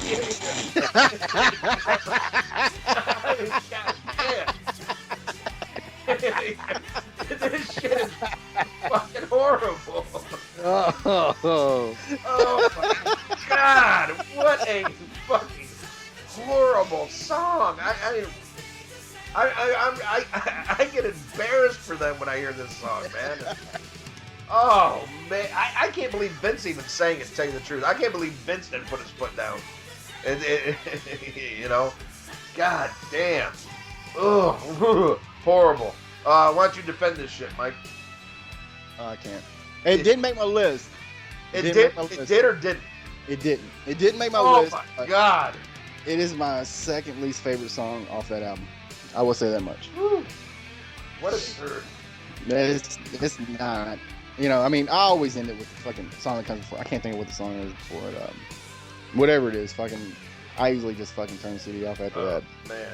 All right, my number 8 is off the horrible fucking Girls, Girls, Girls album, and that is Dancing on Glass. Oh man, it just fucking terrible with the stupid ass gong and the background singers and the fucking horns, and I cannot believe that Girls, Girls, Girls sold 4 million copies. That has to be one of off a rock band that sold that many records with something that fucking shitty. I mean, you want to talk about a subpar album? I mean, that's you know, some bands, you know, have filler on an album, and then Motley Crue has albums of filler. You know, and that is fucking Girls, Girls, Girls. In fact, I think probably the best song on Girls, Girls, Girls is Girls, Girls, Girls, and I hate that song. Fucking, I don't even like. I know you like Wild Side. I don't even care for that fucking song. I love Wild Side. I love that song. Oh man, no.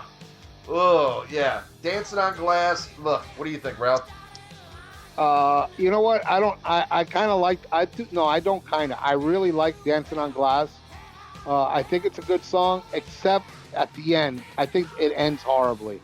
Oh, with it's like a killer movie with a shitty ending. The chick singing that "Sweet Jesus." Oh my that I hate. But you know what? I hate that. And on top of me hating that, they pepper it with that piano and Vince going. You know, that whole section is just terrible. It's like if that wasn't on it, I would love that song entirely. But up to that point, I think it's a really good song. But then after that, it just tapers into like shit. You know, it's like one of those movies you see, man. It's like a really good movie. Then all of a sudden it ends, and you're like, huh? You know, like you know, it's a good example. And I still think it's an amazing movie, but it has a real horrible ending. Is No Country for Old Men. You ever seen that movie? Love it. I love that movie, but the end I was like, what just happened? Yeah, that's one of the worst endings ever. Or like The Sopranos. Yeah, that too. Yeah. It's like I love this show, and all of a sudden, what was that? Well, that's Dancing on Glass to me. You know, it was confusing. I was like, I'm like, oh, this is great, and then I'm like, hey, what just happened? Well, where'd this chick come from? Why is she like singing gospel? Why is Vince Neil stuttering? And why is there a piano all of a sudden? What the fuck happened to this song? Oh my God! Holy fuck, man! Anyway, what do you think of Michael Howard? Actually, I just posted this on the Rock and Metal Combat podcast, just talking about how much I love it. I mean, I love the fucking backup singer. I think the backup singer adds a lot to it that. Oh my God! It's like fucking CNC Music Factory. You know, I was waiting for that horrible rapper to come in and start. Just a squirrel trying to get it done to move your butt. You know? Oh God! You know, Ian, we really have to question ourselves when we have people like Michael W. Howard that like us. We have to question what we're doing. Yeah. Look at the element we get.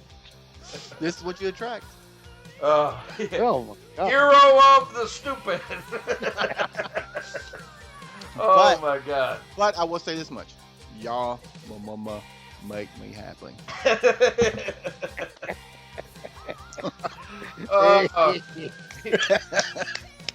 My number 8 is Welcome to the Machine, which we already talked about. Did we? Yeah. Didn't we? I don't believe so. Who cares? Who cares? Shitty song. Because the Saints of Los Angeles, which is like, there's another song on Saints of Los Angeles, so there's no explanation needed. Okay, my number 7 is it's off Saints of Los Angeles. It's called What's It Gonna Take, and it sucks. And that's all I gotta say. Ian doesn't remember it. What do you think? I'm just gonna say, what's it called? Dude, you know, what's it gonna take? It's like, what's it gonna? When I listen to this song, it's kind of like the album telling me, what's it gonna take for you to turn this shit off already? Seriously, I thought you made a mistake. I just had to look it up on Wikipedia. I'm like, is there a song called What's It Gonna Take? That's right. Oh God. Well, at least it's another one. It's another one. I think I got 40 seconds into it. I didn't even make the minute. You know. All right, what do you think, Michael? It's another Saints of Los Angeles song. It didn't make my list. It didn't make my list, so it wasn't as bad as the next 6. All right, what's your number 7, Michael? A Rat Like Me, off of Generation Swine. Wow. It's just a fake punk song. I mean, Motley Crue's not a punk rock band, yet they try to fucking do a punk rock song, which on the album they did White Punk, what was it? White Punk's on Dope. That's on New. Yeah, White Punk's on Top. That fucking song fucking kicked ass, which I loved on the fucking album. Yeah. But they did fucking, they tried to do their own punk song and it just failed. I didn't like it. I don't like that song, and there's nothing I can say about it. It's fucking garbage. Well, I usually I don't like when they try to do punk because like their cover of Anarchy in the UK was one of the worst covers I've ever heard. And then to be dumb enough, they love playing that live. Yeah, and they did it like right after fucking Megadeth did it a couple years before. It's like, really? Wasn't that bad enough? That being said, I think Rat Like Me is probably my favorite song on fucking Generation Swine. I love that song. Damn. Yeah, no, I absolutely love it. What do you think, Ralph? I'm with W.C. Baker here. It's fucking terrible. I want to bring up a funny little quote that was because I used to be part of the Metal Sludge board and talking about punk rock and Motley Crue. There was an early interview that a lot of people still goof on Nikki Sixx about. Was he said, I'm a punk rocker. If you see me in the street, I'll share a sandwich with you. He actually said that in an interview. So that became a running joke, the sandwich. It's like, what does punk rock have to do with sharing a sandwich with somebody? You know what I mean? It's like, dude, you're as punk rock as fucking Michael W. Howard here and the fucking Morbid Angel. You know? Oh my God. Oh, now I want to meet him. I want a sandwich.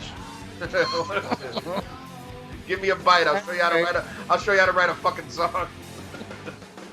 Rat Like Me is like a crap like me. And it's just terrible. What's your number 8, Ian, or 7, whatever? 7. My number 7, we're going back to fucking Girls, and 5 Years Dead. Oh my God. Another one with the fucking Pointer Sisters fucking singing background on it. God, I'd rather hear Neutron Dance than this fucking song. Fucking horrible. I mean, it's funny that they bitch. They're like, after this album, like, oh, we gotta fire Tom Warman. Tom Warman should have fired you fucking assholes. Fucking, how the fuck are you supposed to fix these turds? It's goddamn. Just that could be. I don't know. It's probably up there with Saints of Los Angeles and Generation Swine as their worst fucking album, man. Girls is proof that fucking Americans will buy anything 4 million times. Fucking just horrible. What do you think of 5 Years Dead, Ralph? Well, honestly, I don't it would never make my top 15. I don't like it per se, but I don't think it's that terrible.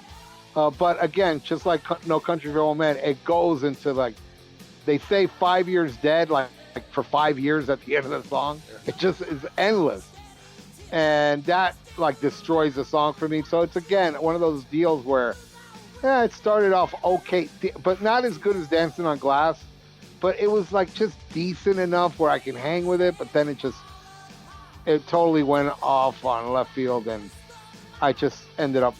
It's a song that now that you mention it, 5 years dead, I'm like, oh yeah, I remember that one. Yeah, now you're hearing it in your head. You're like, oh yeah, that does suck. Yeah. 5 Okay. years dead. Yeah. Actually, I take back everything I said. It's horrible. What do you think, Michael? I agree with you before you took it all back. I actually like this song. I really do. And that's the thing I like about Girls, Girls, Girls. It's like it's more bluesy, and I love bluesy rock. Even if like Motley Crue's not a blues band. Look, joking aside, I think Motley Crue was really good at doing the blues because when I'd hear it, I'd get the blues. Yeah. I was like, boy, they were good at one point. What the hell is this crap? And then I got the blues. I was like, man, they're good at this blues shit. This whole episode makes me sad. First of all, we're talking about fucking Motley Crue, and then we got to do it with this asshole, fucking C. Thomas Howell. It's just like, you know what this is? This is the top 10 Motley Crue bluesiest tracks. And these tracks make me blue more than any. Give me the blues more than any other Motley Crue song. they just blew, they blow. It's like Live Wire, Shout at the Devil, Bad Boy Boogie. Boy, you talk about the blues. I can't wait till we do the top 10 Motley Crue songs and we just go, shout at the devil, good night, see you next week. Yeah. I just write, dude, it's like Shout at the Devil in order. Shout at the Devil, Looks to Kill, Pastor. Oh, good Lord. Oh, okay, what's next? Who's next? Me? I don't know. Yeah, what's your number 6? All right, my number 6 is off Dr. Feelgood. The last song I used from Dr. Feelgood. Oh, man, this is just predictable schlock garbage. And to think it was actually a single, too. Terrible. Probably, this is part of the people blame Nirvana. No, I blame Without You. That's what I blame for killing fucking rock and roll. This song is so terrible and so by the numbers bullshit, and then it takes that little turn in the middle of it. I will climb a mountain with a little. It's like, what the fuck is this shit? This song's about Heather Locklear, and this is what broke up their marriage. This is what you think of me? Fuck you. I'm gonna go suck that living on a prayer dick. Oh man. What do you think of Without You? Actually, I have it higher on my list. Oh wow. And then I seen the video for it, and I was like, that's even fucking worse. The video is worse than the fucking song, and the song is fucking horrendous. Like, you don't like Vince Neil in the cape and the heart with the little key? And grabbing the gold. No, I like the Panther that's in it more than I do the fucking anything else. But no, I mean, it's just like and actually, the Panther's like, no, I'm good. Can I go back to the zoo now? I don't want to hear this song again. You sure I'm the one that belongs in a cage? All right, what's your number 6 there, Mikey? Anybody out there off Generation Swine. It's another fake punk rock song that just didn't work for me, and I thought on that whole fucking album. I mean, there's not like much on that fucking album I really like. I mean, that like I wouldn't seen Vince Neil in concert before he got back with Motley Crue. He played actually a free show at the Belvedere, and it was funny too because that was actually the first time I ever seen like Vince Neil actually jumped down. Like, he got pissed off. Like, first song in, he was doing Look in Her Eyes. And fucking, he jumped down and, like pushed the guy off the, mix board. Because, I guess he didn't like the sound or something. And got back up there fucking, after he started messing with him, jumped back over and started singing this. Then he realized that's just his voice.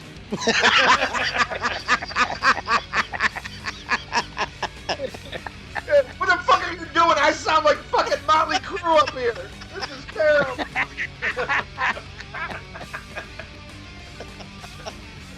Ouch. Ooh. Oh, fuck, dude. Oh, that's fucking fun. I hate that song too. And thanks for reminding. That should have been on my list. It'll be on the next shitty Motley Crue songs episode. Yeah, we got like 10 of these.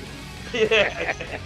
It's not like fucking. That song's about them on the Generation Swine tour because they start playing that shit and he's looking out the crowd. Hey, is anybody out there? The best thing about the Generation Swine tour, great parking. Get right in and right out. No wait there. My number 6 comes off of Saints of Los Angeles, and that is Down at the Whiskey. What a generic fucking, I'm so tired of this, like, them singing about the early days, it's like, they're just as bad as, like, Chili Peppers, where every song has to say California now. Like, all later day fucking Motley Crue is all about, the strip and the whiskey and all that. I just get tired of hearing it, and it's a horrible fucking song. Did you manage to make it through any of this, Ralph? Actually, Down at the Whiskey, I listened to the whole thing the other day, yesterday. Ooh, I'm sorry. That was because somebody came to my door. What I was playing, it was the postman that brought me the new Cheap Trick vinyl, and the postman came while I was breezing through the song. So I was out there signing the paper, and the song was playing. And then I walked in, and the song's still playing while I'm opening the package to see what's in there, because I always order vinyl. And by the time I get the album out and I'm looking at it, and then all of a sudden I notice, like, that song's still playing. I'm going, holy fuck, this is so bad. And the funny thing is, that wasn't even your record, but the mailman walked by and heard you listen to this. He goes, here, put this on. It's terrible. That was just public service right there. I should have gave him a tip. But, yeah, it's on my list as well. It's higher on my list than yours, wow. but okay. Holy fuck. And you know what, dude? It may be, I'm telling you, it's a shame it's not number 1, because it's worthy of being number 1, because it's just so, it's not only like a terrible song, but it also takes that kind of like, oh, look, this is like, you can kind of tell by listening to the song that they're thinking it's going to be a radio hit. You know what I mean? Because, today's music is so terrible that it really does fit the Nickelbacks and your, Sum 82, whatever the fuck, I'm bad with pop culture, right. But it is one of those, it's kind of like one of those, like, those new type of happy punk bands, or I don't even know if punk band is the right word for it, but that happy type of music with the melody that's just so cornball and horrible. And yeah, I did listen. That's one of the, I would say that's probably the only one on my list that I actually listened to the whole way through by default yesterday. And it is just so bad. And believe it or not, there's the Saints of Los Angeles song even higher on the list than this one. On my list. Though this one is on my list a little higher. But there's even one even higher than that. But this, Down at the Whiskey, is definitely so worthy of number 1, and I just can't fucking stand that song. That song is fucking pure shit. There's not a lot of songs off of Saints of Los Angeles that I actually like. So, I mean, this is just another song on the album that it's whatever. All right, we agree. It's not great. It's not. I don't think it's horrible. It didn't make my list, so I mean, it's not that bad, but it's not something I would listen to on a regular basis. I hear you. All right. Well, why don't you tell us your number 5 then? Number 5 is Without You. Oh, okay. All right. Well, we already talked about that. Yeah. Ralph, what's your number 5? A song we already talked about, to White Trash Circus. Oh, okay. So what's your number 5? Well, my number 5, not only is it a song we haven't talked about, it's off an album we haven't even talked about. And this comes off the first Motley Crue record, Too Fast for Love. Wow. To make it this high, this is kind of bizarre. Yeah, this is a little turd called Merry Go Round. I like that one. Oh my God. To me, this was like Sammy Hagar meets Iron Maiden. I stopped counting at like 17, but it's like, maybe go round and round, maybe go round and round, maybe go round and round, maybe go round and round, maybe go round and round. It's fucking horrible. Fucking horrible. And I can't believe there's some people, like Eddie Trunk, says he loves Too Fast for Love more than Shout at the Devil. Martin Popoff, who's written a number of books, very well-known hard rock journalist from Canada, he likes Too Fast for Love better than Shout at the Devil. I think that's just fucking insanity. You know, and I like a lot of the album, but to me, even the best shit on there doesn't come close to, you know, the worst on Shout at the Devil. And there actually was a song on Shout at the Devil that I originally had on here that I took off because I listened to it again today and I was like, well, you know, it's not as bad as I always say. You know? So, you know, I concluded there is no bad song on Shout at the Devil. But Merry-Go-Round is definitely one I can do without. What do you think, Ralph? I like that song. I like Merry-Go-Round. Yeah, I just like it. I dig it. I dig it a lot. I like the little mellow section, and yeah, it's a little repetitive, but it doesn't bother me how repetitive the chorus is. Merry-Go-Round and round. Not my favorite ballad on the album. I like On With the Show more, but I like Merry-Go-Round and round. I think it's a good song.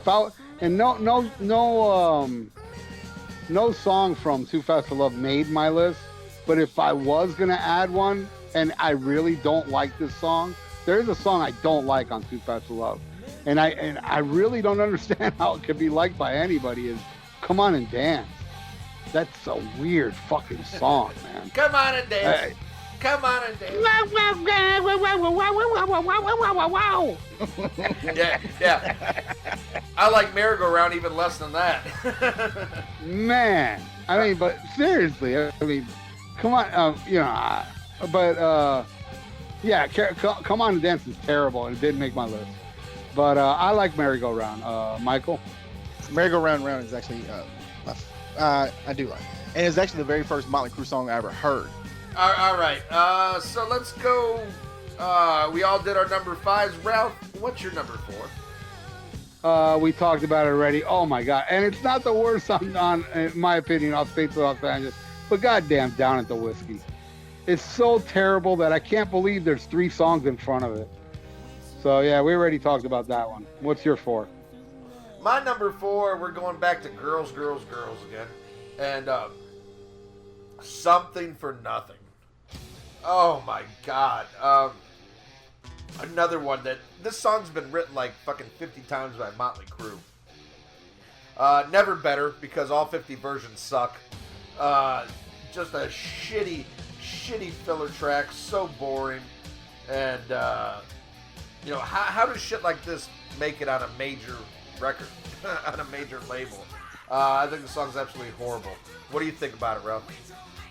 I love that song. Oh, yeah. God. I love Something for Nothing and Wild Side. Those are the 2 songs that I really like off Girls, Girls, Girls. My 2 favorite songs off the album. I love Something for Nothing. I love Target Practice in the Dark. I dig it. I mean, I could do without the female vocals added to the chorus. Something. And that part is like, eh. But the rest, I really like it. I think it's a really cool tune. But you know, Ian, I am alone because all through my life, a lot of people just pointed at that song as like such a terrible song. I was like, damn, I like that one. All right, what about you, Mike? Oh, I really love that fucking song. I like everything about it. I like the fucking vocals, the fucking music. I even like that chick's fucking little melody part in the fucking chorus. Oh, well. It's actually probably my 3rd favorite song. Wow. All right. There you go. I finally found somebody that likes that song besides me. Yeah. And you know who it is, so does that tell you anything about yourself? Yeah, I know, man. It makes me not like the song now. It's like, fuck. Mike, did you do your number 4? I think my number 4 is Animal Like Me. We've already discussed it. Okay. All right. Yeah, we already talked about that one. So who's going to take number 3? All right. Well, my number 3 has already been discussed. My number 3 was Time for Change. All right. Yours, Michael? Mine's Porn Star. Okay, so we already discussed that. Both already talked. Mine hasn't been talked about, and it's number 3. Ooh. All right. Oh, featuring Nikki Sixx on vocals. Rocket Ship. Oh my. Rocket shit. Holy fuck, is this bad? Tone deaf, horrible. Like, I can write a song like that in 2 seconds and still be mad at myself. Yeah, I hate this song. It's definitely, and yet not the worst song off Generation Swine. I wish Motley Crue would jump in the rocket ship and go to the moon already. Yeah. Yeah. Oh my god. All right. So I take it you're not a fan of this song either, huh? I don't hate it as bad as you do, but yeah, it's not a great song. It didn't make my list. I think there's far worse on that album, but yeah, I mean it's nothing special. That's for damn sure. What do you think, Mike? I fucking love this song. Wow. Oh man, this song is so. No, I'm lying. This is actually my number 2 song. It is fucking bad. It's fucking horrible. I mean, literally, there is only one song worse than fucking this song, and it's the same fucking song. Believe me, It I is think the there's same 2 fucking songs song. worse than this one. I think there's 2 songs worse than this one. All right, well, that's everybody's number 3. Ralph, what's your number 2? Number 2, off of Saints of Los Angeles, the worst song on that album. But oddly enough, not the worst Motley Crue song ever. Chicks Equal Trouble. Oh my.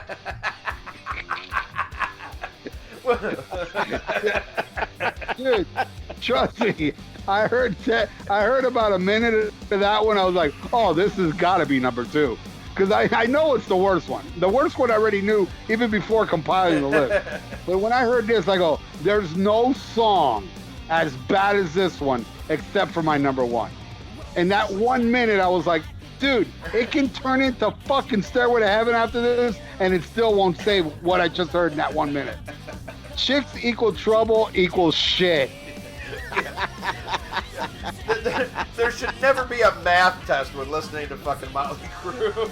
Yeah, exactly. Motley Crue equals shit. Oh my god.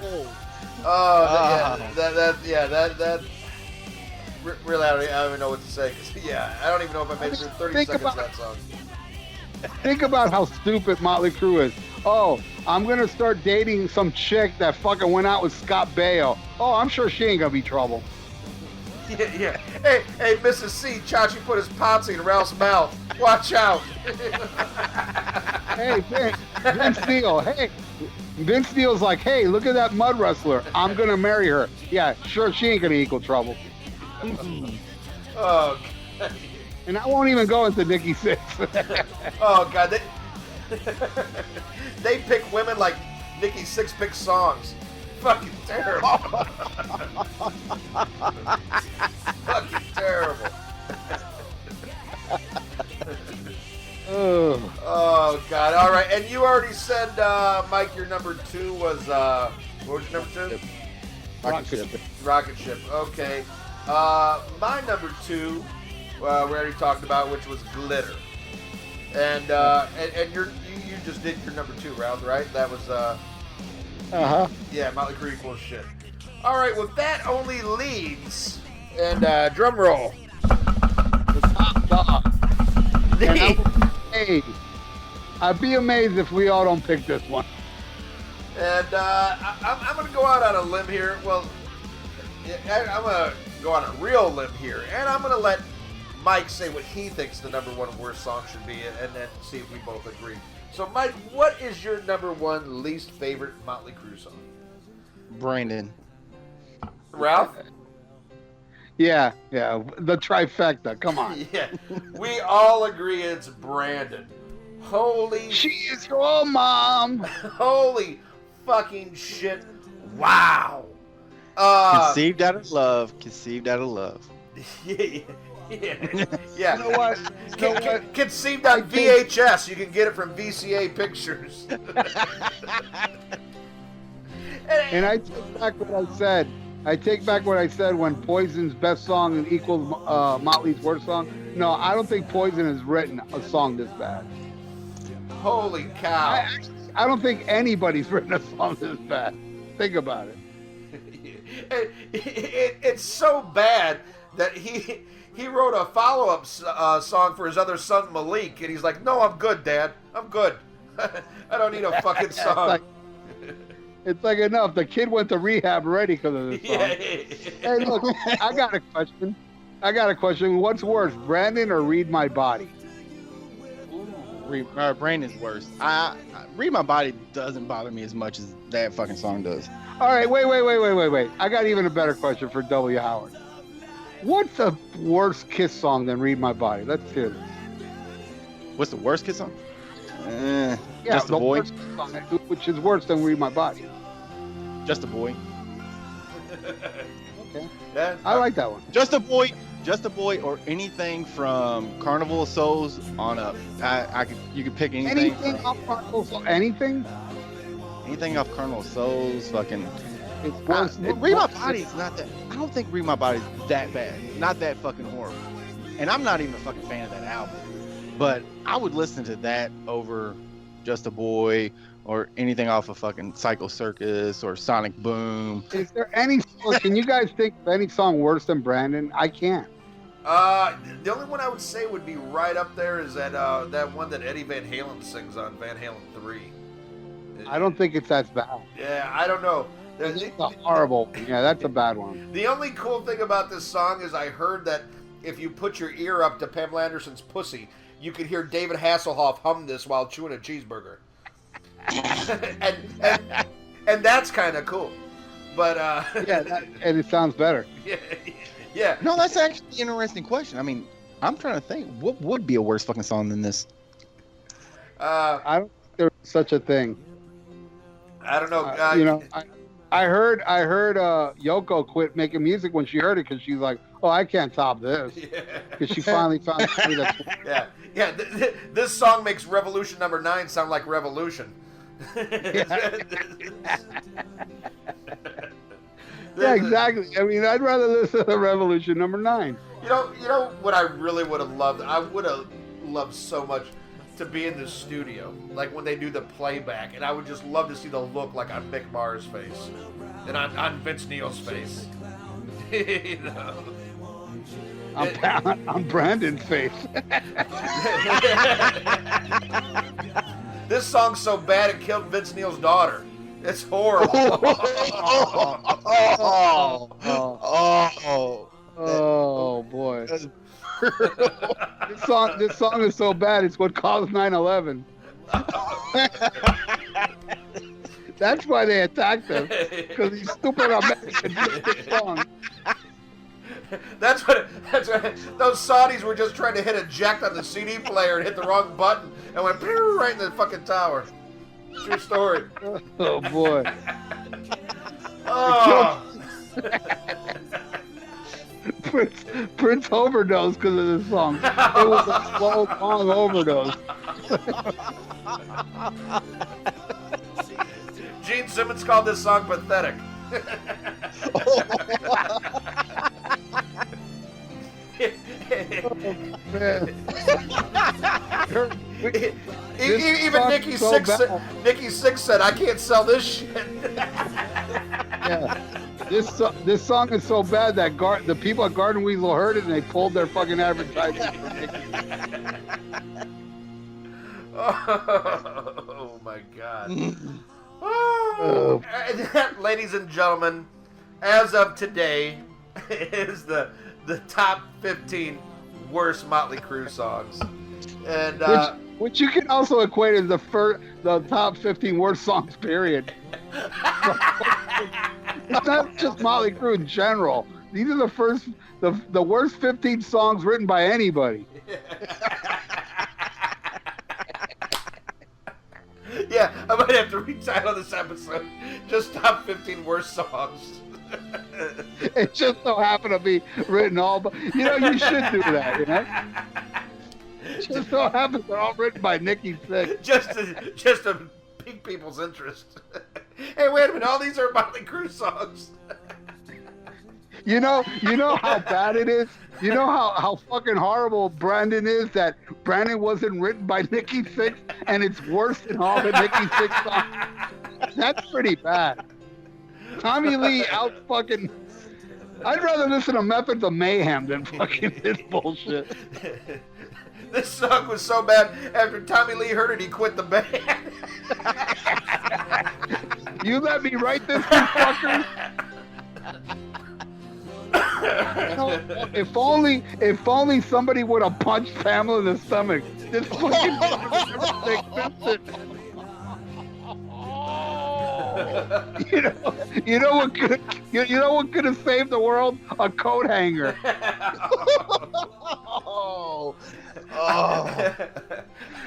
shit! That's I heard Vince Neil beat the shit out of that woman because she asked him to sign a copy of Generation Swine. And she said to him, "I loved your vocals on Brandon." And you know what? The judge threw it out of court. The judge signed it with Mick Neal.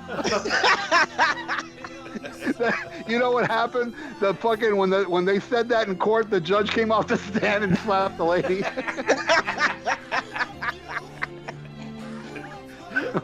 And Tommy said, "Hey, she's your mother."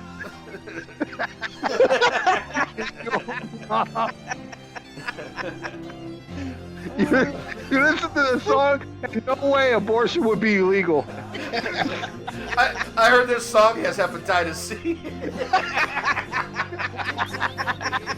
Yeah, this song is in the key of hepatitis C. Oh my God. Oh man, man, oh shut it. I gotta piss on you, man.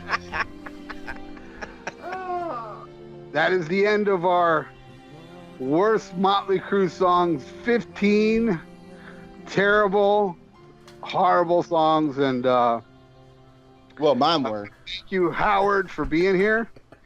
And I'll thank Ian when he comes back from taking a piss. I'm sure he'll take a piss. No, I'm here. I just tried to flush Generation Swine down the toilet and then spit it back up. Oh boy. Oh, good Lord. All right, well, let's go into pick of the week. What do you say? All right. I don't have one, so go ahead, whoever. All right, Mike, you're our not so special guest. What's your pick of the week? And since you love Motley Crue, I'm really fucking scared. Well, honestly, I was gonna pick Union's first album, but since Nick Mendez passed away today, I'm gonna go with Memorain. What? Nick Menza passed away? Yeah. What? You didn't know this, Ian? No, dude, I was so hungover. I just got up right before we started. Dude, he died on stage last night. Oh, fuck, what happened? Heart attack. Well, so that's what they're saying. They're in the third song. No, that sucks, man. I love Nick Menza, man. Great drummer. Yeah, great drummer, yeah. But what was your pick again? What was your pick? Memorain. It's an album, Reduced to Ashes, that he put out in about 2005, 2006. It's a thrash metal album. Like, I posted a video of one of their songs, TV War. But there's a few good songs on that album. I never even heard of this band. What's the name of the band again? Memorain. Memorain. He plays the drums. Wasn't he playing in the band just now with like Chris Poland or some shit? Yeah, that's the band he was playing with last night. Oh, and what's the other dude's name? James Lomenzo? Isn't he in it or some shit? Yeah, Ohm. The band's called Ohm. My pick of the week is by a band that I always go on and on about how they are far superior to Motley Crue, and I stick by that. And that is Rat. And you know, I'm hoping all of our listeners have this, but if some of you don't have it, check out an album that I think is every bit as good as Shout at the Devil, and that is Out of the Cellar. I think is an absolute 80s metal classic. You know, I love all Rat records. You know, some better than others, but this to me is like what you know, Shout at the Devil is the Motley Crue. You know, their apex. They will never do better. It was just magic in a fucking bottle. lack of communication, wanted man, scene of the crime, of course, round and round. Amazing songs. Warren DeMartini and Robin Crosby, I thought, were an amazing guitar team. And Juan Croucier, I thought, maybe not a stand-up bass player. I thought he was a very good songwriter. If you look at the songwriting credits on a lot of the classic ones, Juan was involved in writing. And, and Blotzer, I mean, he's not as flamboyant as a lot of the drummers back then, but he's solid. But Out of the Cellar is an album I never get tired of. Every track, absolute perfection. Rat Out of the Cellar, my pick of the week. I love that album. That's a awesome album. But that's one, that's where it ends for me, because after that, Rat, which, they had some great songs, and I did like the last one a lot, Infestation, but that was a band that was played with fillers, just like Motley Crue was after Shout, if you ask me. But, okay, let me think. I haven't even thought of my pick of the week, and I reviewed it, and I just thought of this right offhand, is Permanent Waves by Rush. Love it. Yeah, that's a great fucking album. And this morning when I was driving home from work and my iPod thing's on shuffle, Jacob's Ladder came on. Oh. And I was just listening to that song thinking to myself, God, it's such a weird, strange song. This is where Rush really took, you can see where they were heading. But it was just so good. And then, and I was just like driving, listening to this thinking, this is a really, really solid album. I prefer it to Moving Pictures. So do I. Not my I actually like Farewell and 2112 more. Right, but I'd say that's like, Moving Pictures gets all this praise, but I think Permanent Waves is a better album. And I love Moving Pictures, but yeah, there's songs on Moving Pictures like Camera's Eye that I can do without. But we got to see him play Jacob's Ladder, which was fucking amazing. Yeah, I saw him do it before too, because I saw him way back then on the Moving Pictures tour. They also played it. So, but yeah, amazing album. So that's my pick of the week. All right. Well, now we got to go into Fan of the Week, and Fan of the Week, I believe this guy has already been Fan of the Week, but he was the inspiration for this fucking horrible episode. So I have to thank him, and that's Johnny Vaughn. He is another Motley Crue nut swinger, and he's very active on the page, listens to our radio shows. He's a good dude, and unfortunately, he likes Motley Crue a little bit too much, much like fucking C. Thomas Howell here. But he is the inspiration for this one, and I thank you, brother, and I hope you laugh your ass off and enjoy this episode.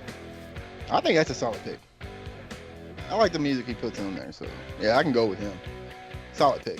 All right, well, Mike, we know you have nothing going on in your life besides listening to this show.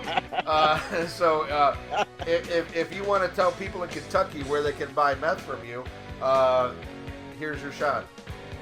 Yeah, if y'all could just meet me the Red El Camino on 4th and Market. The one that's up on blocks. Yeah. I'll be there from 4 to 4. I could use the money my trailer payments due. So if y'all could just please hurry up and get down there. And we don't take food stamps. We do take checks, but not second or third party checks. So just make sure you got to bring cash or your stamp card. Yeah, and if you have dentures, please pull them out.